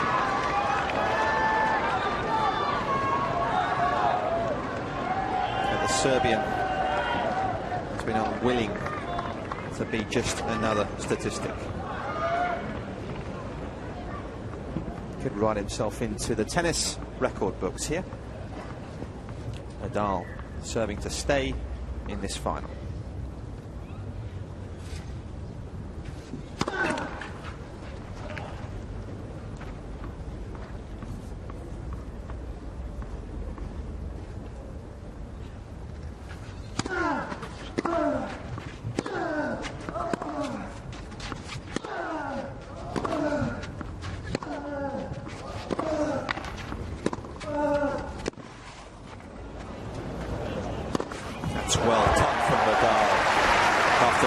just missed as well.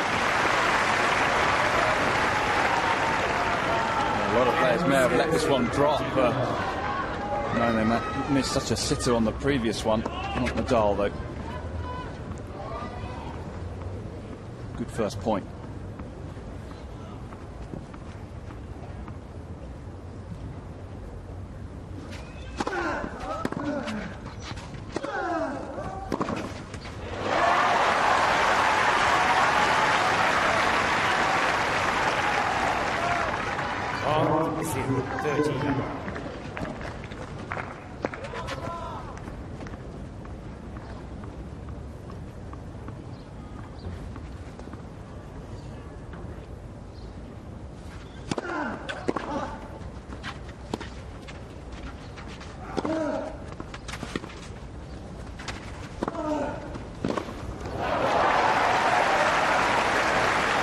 I think he was trying to draw Djokovic in there with that backhand, but Djokovic on the backhand side is just able to still get so much power low down.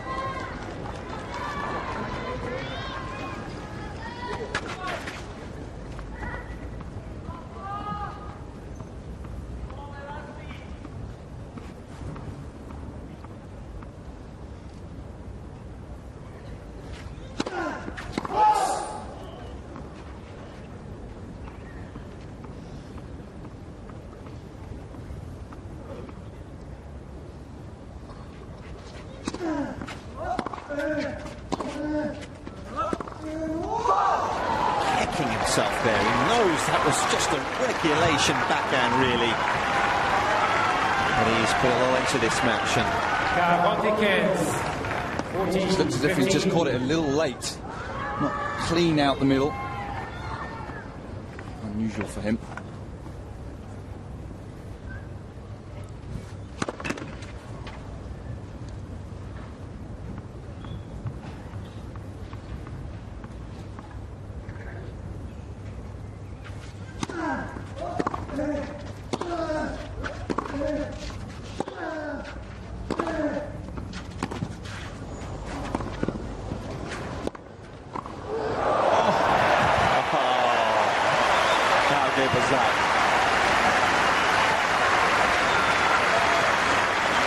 Well, I don't think Nadal could have hit this backhand pass any better.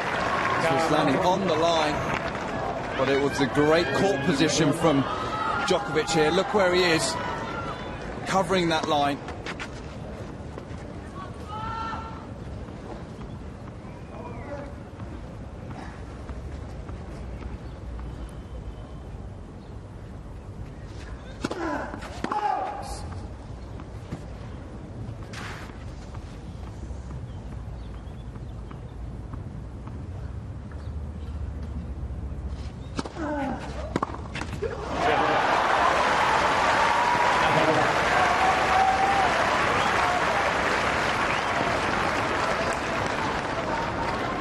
So not to be for Djokovic this time around.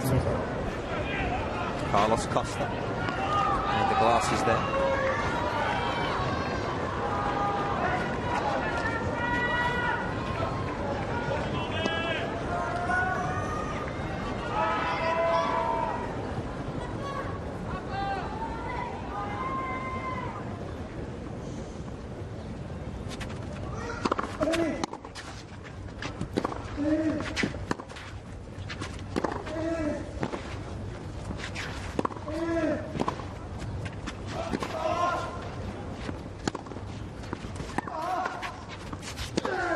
Oh, he's picked him off. And for once, Djokovic just slipping and sliding at the back of the court. No question that this court is starting to dry out. When it dries out, it's a little tougher to move on. Can't push off as quick. Recovery takes a fraction longer.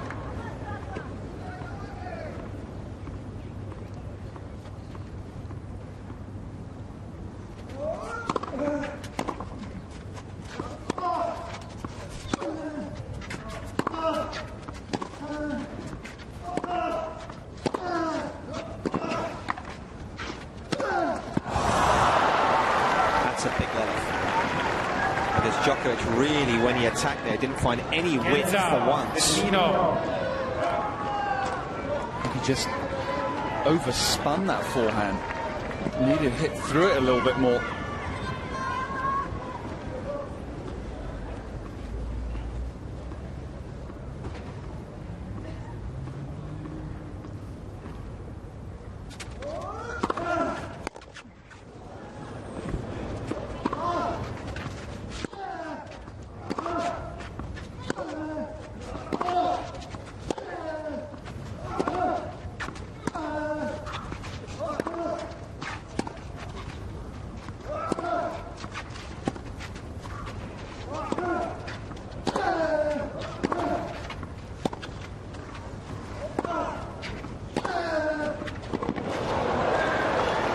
Change of pace doing the trick for Nadal. They're not the prettiest slices you're ever going to see, are they? Almost look a little agricultural at times as he hits them, but I tell you what, it had the desired effect. That time it was Djokovic trying to generate all the pace. Couldn't quite get enough quality behind them.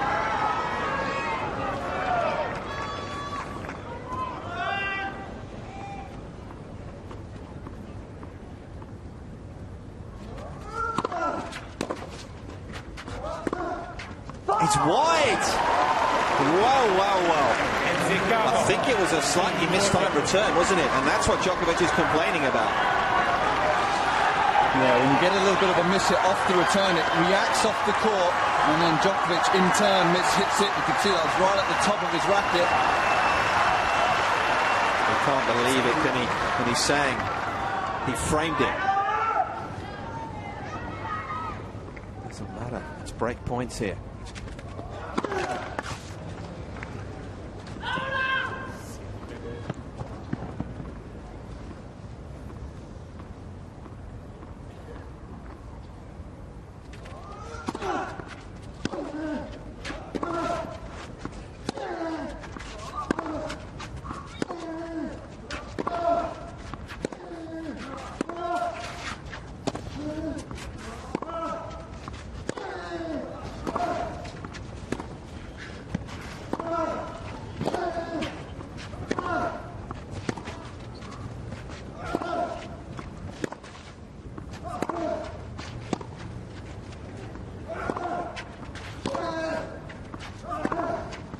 It's wide!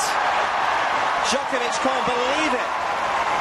He wants this check. Nadal's having none of it, but wide it is. And Nadal's decade of dominance here in Monte Carlo. He's not going to let it slip without a fight.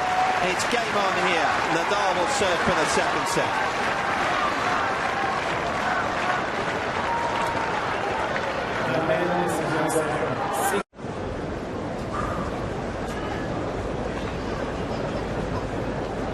Well, there's a real hump inside the Monte Carlo Country Club at the moment. Time. Seemed to get the pattern of play just right there, didn't he? And a couple of points, as Arvin was just saying, that short slice, drawing the backhand cross court, and really allowed him to rip his forehand down the line, and it caught Djokovic on the back foot more often than not. Will he persist with it? We shall see. He has the initiative here, though.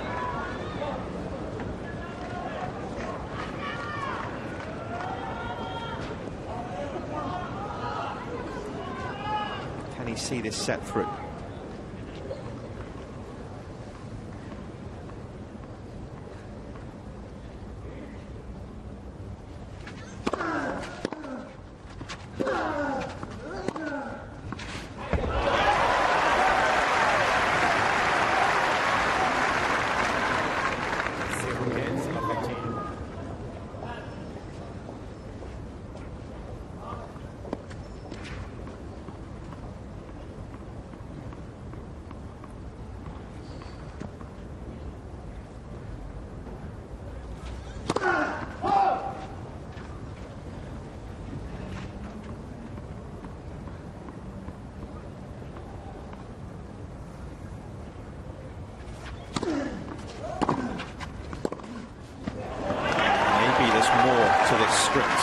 This set.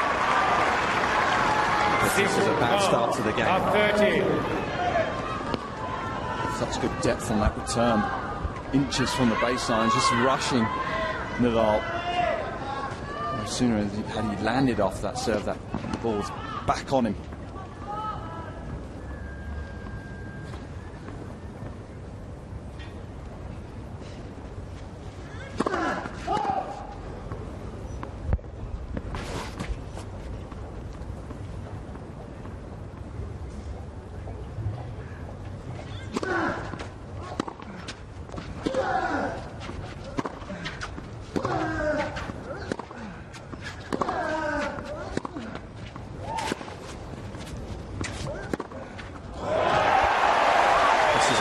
Game from Djokovic, spurred into action by his having had his serve broken, and that gentleman is very fired up. Fighting fire with fire. Come out all guns blazing this game. Doesn't want to get drawn into those long rallies, trying to finish at the first opportunity.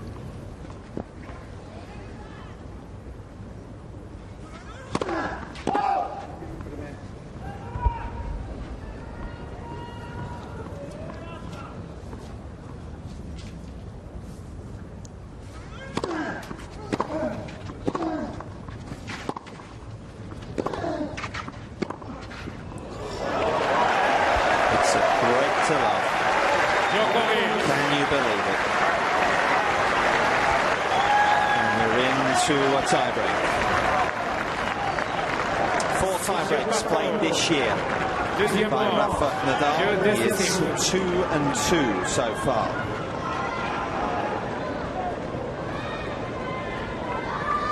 As for Djokovic, he's played 9 breakers so far in 2013, and he's won 6 of them.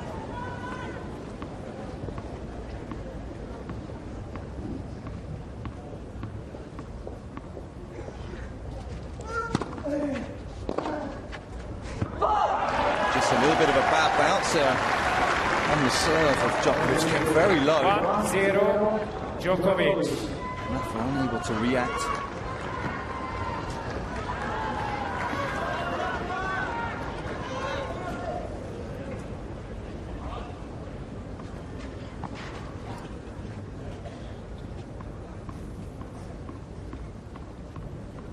Not used to being under so much pressure watching her son on this very court.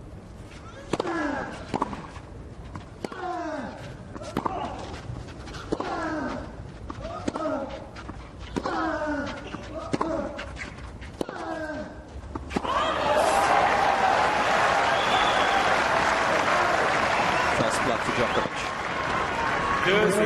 2-0 Djokovic. A run of 6 points in a row for the second time in the match for the serve.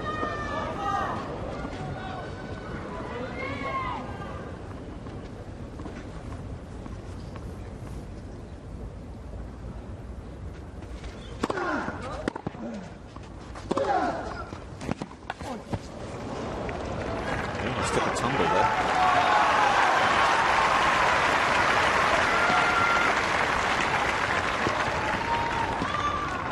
Kind of caught his side of his foot in the clay. Djokovic. Slide.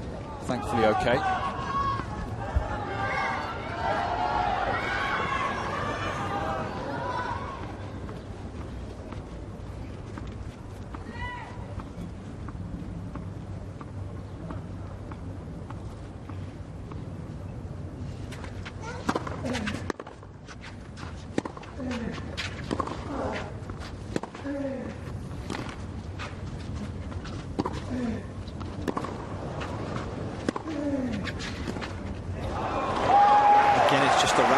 Nadal, at no point in that exchange has he got any kind of foothold, any kind of footing, and has got anything positive.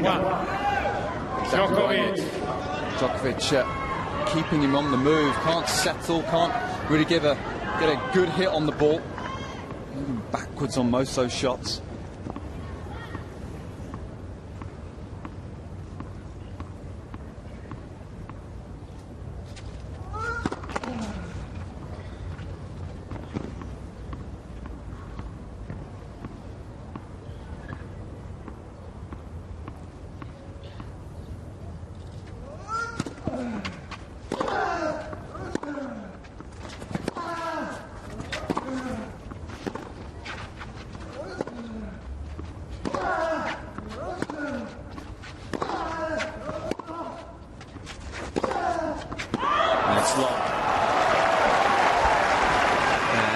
this man's 9-year reign, 8-year reign. Of course, this a 9th. His hold on this tournament is hanging by his fingernails right now.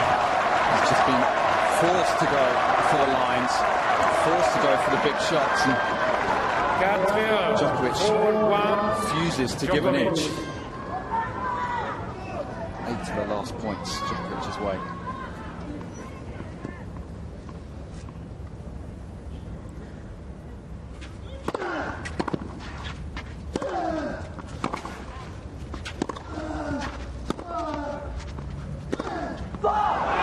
Well wide.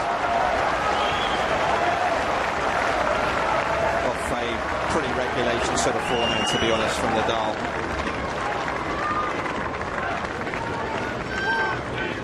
I think Djokovic has done a good job in this tiebreak, just keeping the ball in and some decent length, good pressure, and Nadal has started to cough up some errors in the tiebreak.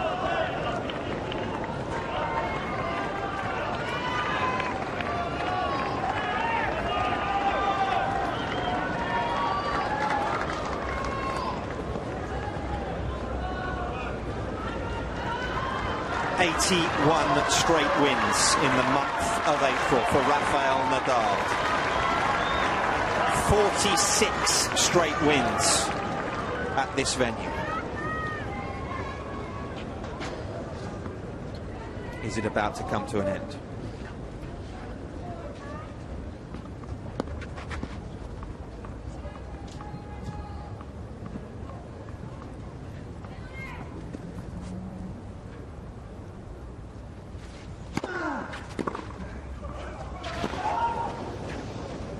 It would seem so.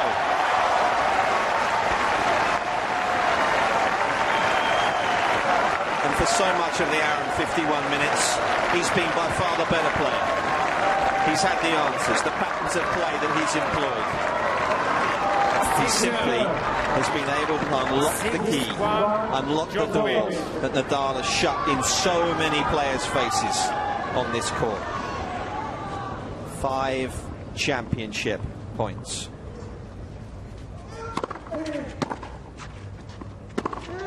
Novak Djokovic reigns in Monte Carlo. He ends Rafael Nadal's 8-year hold on this tournament.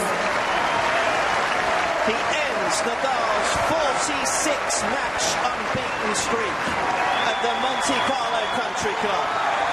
And he wins the Monte Carlo Rolex Masters for the first time in his career. And look what it means.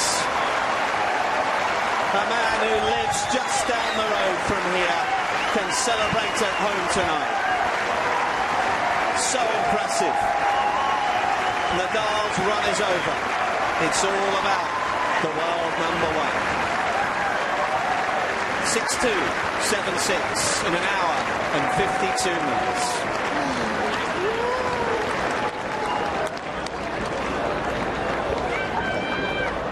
Oh, just a stunning performance from Novak Djokovic from start to finish. It was perfection from the Serbian, executing his game so well.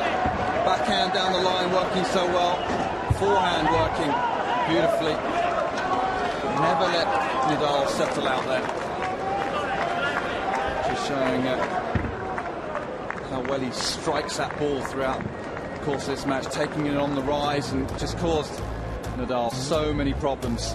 Just some of the numbers from the match. An hour and 52 of some of the highest quality tennis you'll ever see on a tennis court. A decent first serve percentage from Novak Djokovic, and winning plenty of points behind the first and second. Winners were outweighed by his, winners outweighed his unforced errors, and see where Nadal struggled there. 35 unforced errors. But for a lot of that match was outclassed by Novak Djokovic. Fantastic win.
the finest records in all of sport has just come to an end here. An impressive run that may never be matched in tennis, we shall see. Rafael Nadal's incredible streak is over. And full credit to Novak Djokovic. I just had that feeling yesterday, and I think Arvin by my side did as well. It just seemed to me yesterday in the last couple of matches he just upped his levels, Djokovic, and I just had a feeling he wouldn't let this one slip. Of course, a lot of it has to do with what's going on down the other side, but you do feel with Djokovic when he plays Nadal that he can play it on his terms. Yeah, he really has the match on his racket, and you can see by the way he plays his points, the way he dictates the point from the back of the court.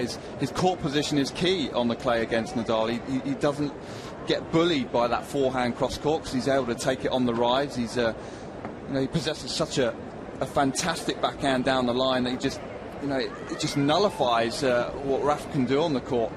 And when Rafa can't hurt you from the back of the court, when he feels like he can't get you off balance, and he doesn't have, I suppose, enough variety in his game to go to plan B. He fights so hard. He very nearly got himself back into the match by winning that second set, 6-5 up serve for it. But, you just look at the way the way Djokovic broke him that game. He just took the ball on. It was just a perfect game for him, and I think what Djokovic has achieved and will achieve is just amazing. Bjorn Borg watching on. Swede. Yeah, look at that iPhone cover. That's impressive, isn't it? Unusual. Massive psychological blow for Nadal here as well, in terms of, I think, French Open for Nadal. Of course, there's still plenty of tournaments to come, but a big psychological barrier, a marker has just been put down for Djokovic. I think that was what it was about for me. I think that, that's how I felt it, having been here all week. Again, there's so much going on in the first part of the week with Djokovic's ankles and everything else. We didn't even know if he was going to be able to play. But once that was out of the way, it just felt to me as though he wanted to lay down that kind of just to say, right, this is the clay, this is my territory now. Did you feel that? Yeah, I did to some extent, and I think the conditions here for Novak, especially today against Nadal, were ideal. There wasn't much wind. The court was pretty heavy, actually. It hasn't been the warmest of tournaments. It has been warmer in previous years, where the clay reacts a little bit differently with the ball. The ball kicks up a little bit higher, and Rafa wasn't able to kind of put that pressure on someone like Djokovic today, because the ball just wasn't kicking up high enough, and Djokovic so strong around the shoulder and the head height that he was able to cope with that. And like you say, Nick, I think this was officially the first tournament of the clay court kind of season, and Djokovic will take so much confidence away from this week. Obviously, living just down the road now and beating Rafa on his home court, so to speak. Well, I hope they've got something other than the Spanish national anthem to play, because we haven't needed anything else for the last decade. So hopefully they have got the Serbian national anthem. Of course, they'll play the national anthem of Monaco as well. So we see His Serene Highness.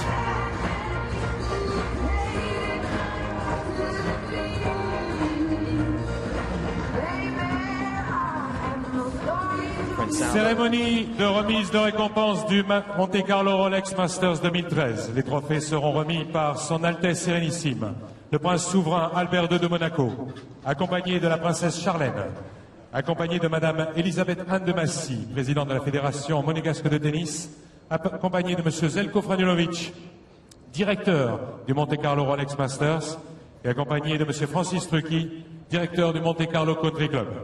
En présence des membres du corps arbitral, des membres du comité du tournoi et des membres de l'organisation. Tournament organisation coming onto the court, led by Mohamed Laoni, our chair umpire today.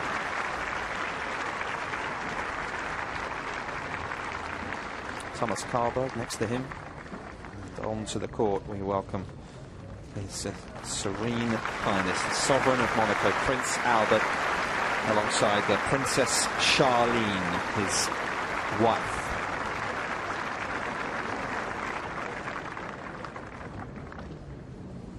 Finaliste du Monte Carlo Rolex Masters 2013, Rafael Nadal. Not accustomed to this, not accustomed to going up first. But first it is.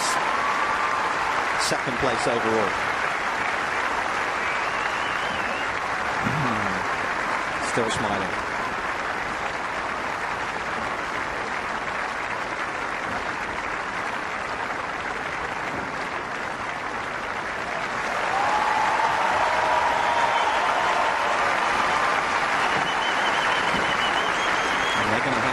Something a little different in the coming weeks, aren't they?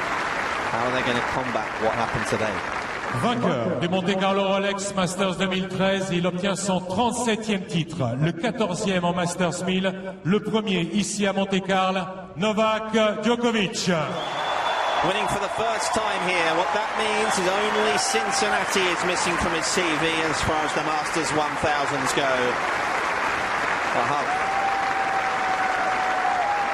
for the man who rules his home country, at least the place he calls home.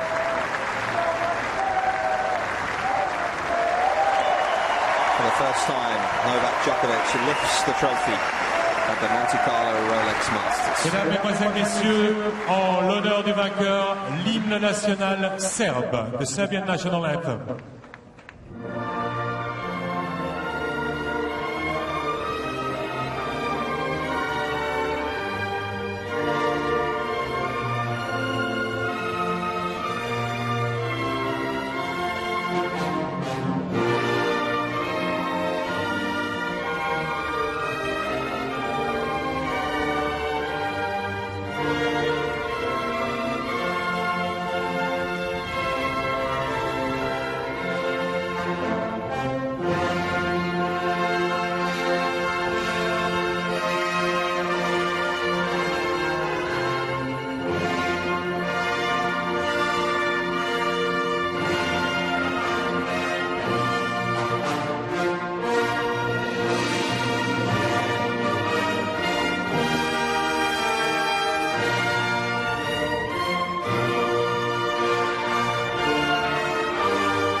Nadal will speak first. Un petit mot avec les joueurs. On va commencer avec Rafael Nadal. Bonjour tout le monde. Hello everyone. Je vous dis merci beaucoup à Monseigneur Alberto, Madame de Massy, Prince. Merci beaucoup pour le support de la tennis. Thank you very much for your support, Monseigneur, Madame de Massy, and Princess. Just congratulations, Novak. What you are doing is just amazing. Congratulations to win, my favorite tournament. All the best for the rest of the season. Bravo, félicitations Novak de gagner mon tournoi favori et bonne chance pour le reste de la saison. I just can say thank you very much, all the people who really make possible this fantastic event. Director of the tournament, Jelko, thank you very much for everything. All the ball boys, all the security, all the umpires, all the people, all the volunteers who really makes this event probably the best event of the world. So just thank you very much to make me feel like this. Je voudrais remercier toute l'organisation de faire que ce tournoi était fantastique. Merci à Željko Franjinović, merci aux ramasseurs de balles, aux juges de ligne, merci à la sécurité parce que vous faites que ce tournoi est peut-être le plus beau tournoi du monde. And for sure, thank you very much. All the sponsors, without them it's impossible have an event like this.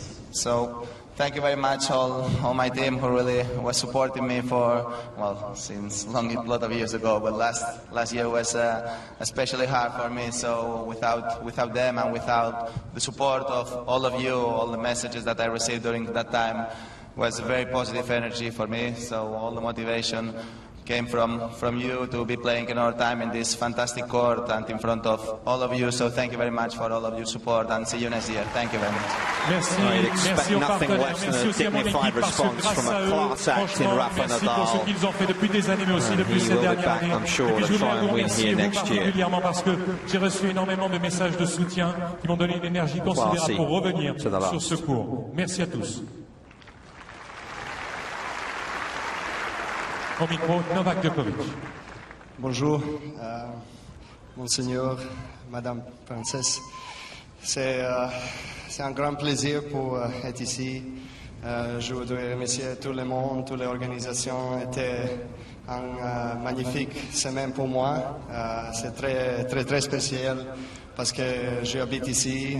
J'adore ce tournoi et j'ai beaucoup de soutien. Merci beaucoup.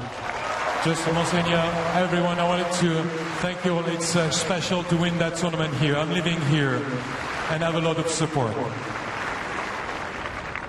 Okay, that's all I know in French. C'est tout ce que je connais en français.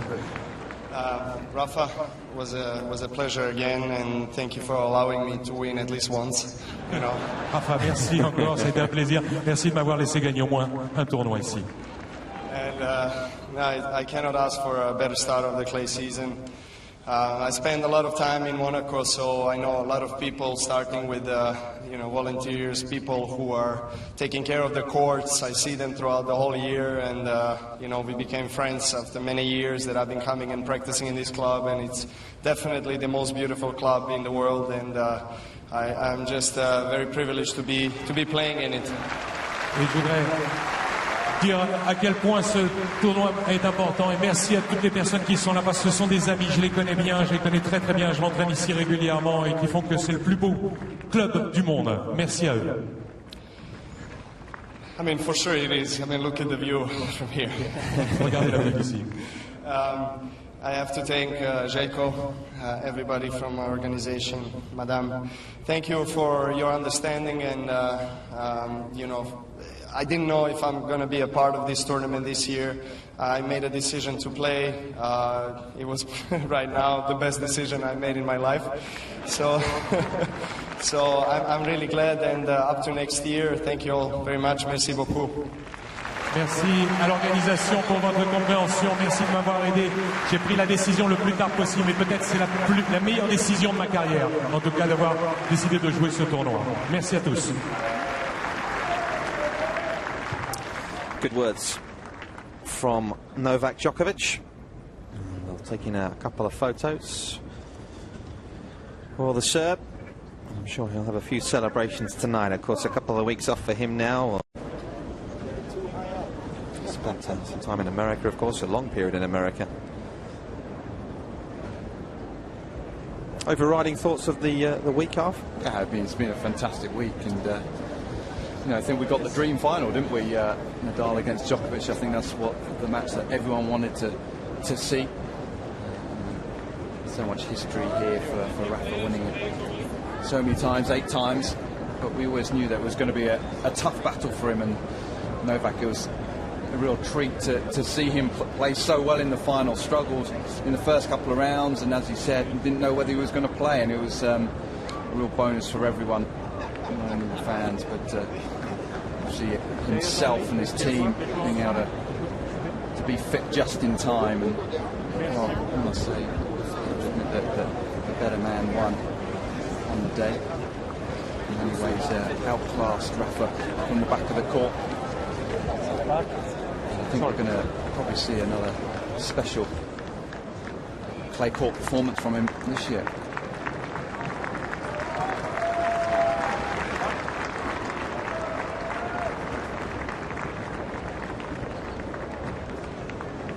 So Novak wins here for the first time. As far as finals go, 37 titles now to his name for Novak Djokovic. And he improves his record of 4-4 on the dirt. But perhaps more importantly, more pertinently, snaps this one of the most truly remarkable reigns in sport. Not just in tennis, but across all sports. We may never see it again in tennis, who knows? Nadal is going to have to regroup, as I'm sure he will.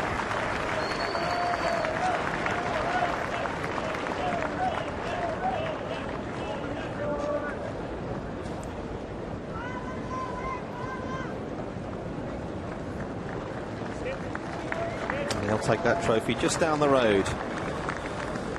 Share the celebrations with his family, his team, and everyone else that is so close to this guy. A week that started with question marks by it. Will he be able to play with the ankle hold up? We spent a good couple of matches looking at it. Was it right? I'm not sure he thought it was right for a while. In the end, things turned out just right. And that is probably the shot that will adorn so many newspapers tomorrow, both here and abroad. Perfect way to start the clay court season for Novak Djokovic. Could not have asked for any more. Dealing a blow to the Spaniard. Other players that caught your eye this week, very briefly? One standout for me was Dimitrov, actually. I thought the way he played throughout the week was brilliant. And I think we're going to see some great things from that young man, only 21 years of age. Possible top tenner soon. So there's the schedule for the Masters 1000s. As I say, next we head to Madrid in a couple of weeks' time. Looking forward to that one. Red clay there this year, not blue, of course. We've changed back from that. We'll then go to Rome, 2 big events back to back. We'll then have a bit of a breather before a couple of Grand Slams take place. Of course, at Roland Garros and Wimbledon. Then we'll head to Montreal, Cincinnati, the only one that Djokovic hasn't won. Shanghai, Paris, and London round things off. It's been a fabulous week here in Monte Carlo, it really has. We have for the best team in the business working so hard behind the scenes. My thanks go to all of those people doing such good work. My thanks also go to Sam Gore and Arvin Palmer for their sterling work this week. My favourite week of the year, this one, no doubt about it, for another year. From the Principality of Monaco, Novak Djokovic it is that reigns. From me, Nick Lester, we'll say bye for now. Stay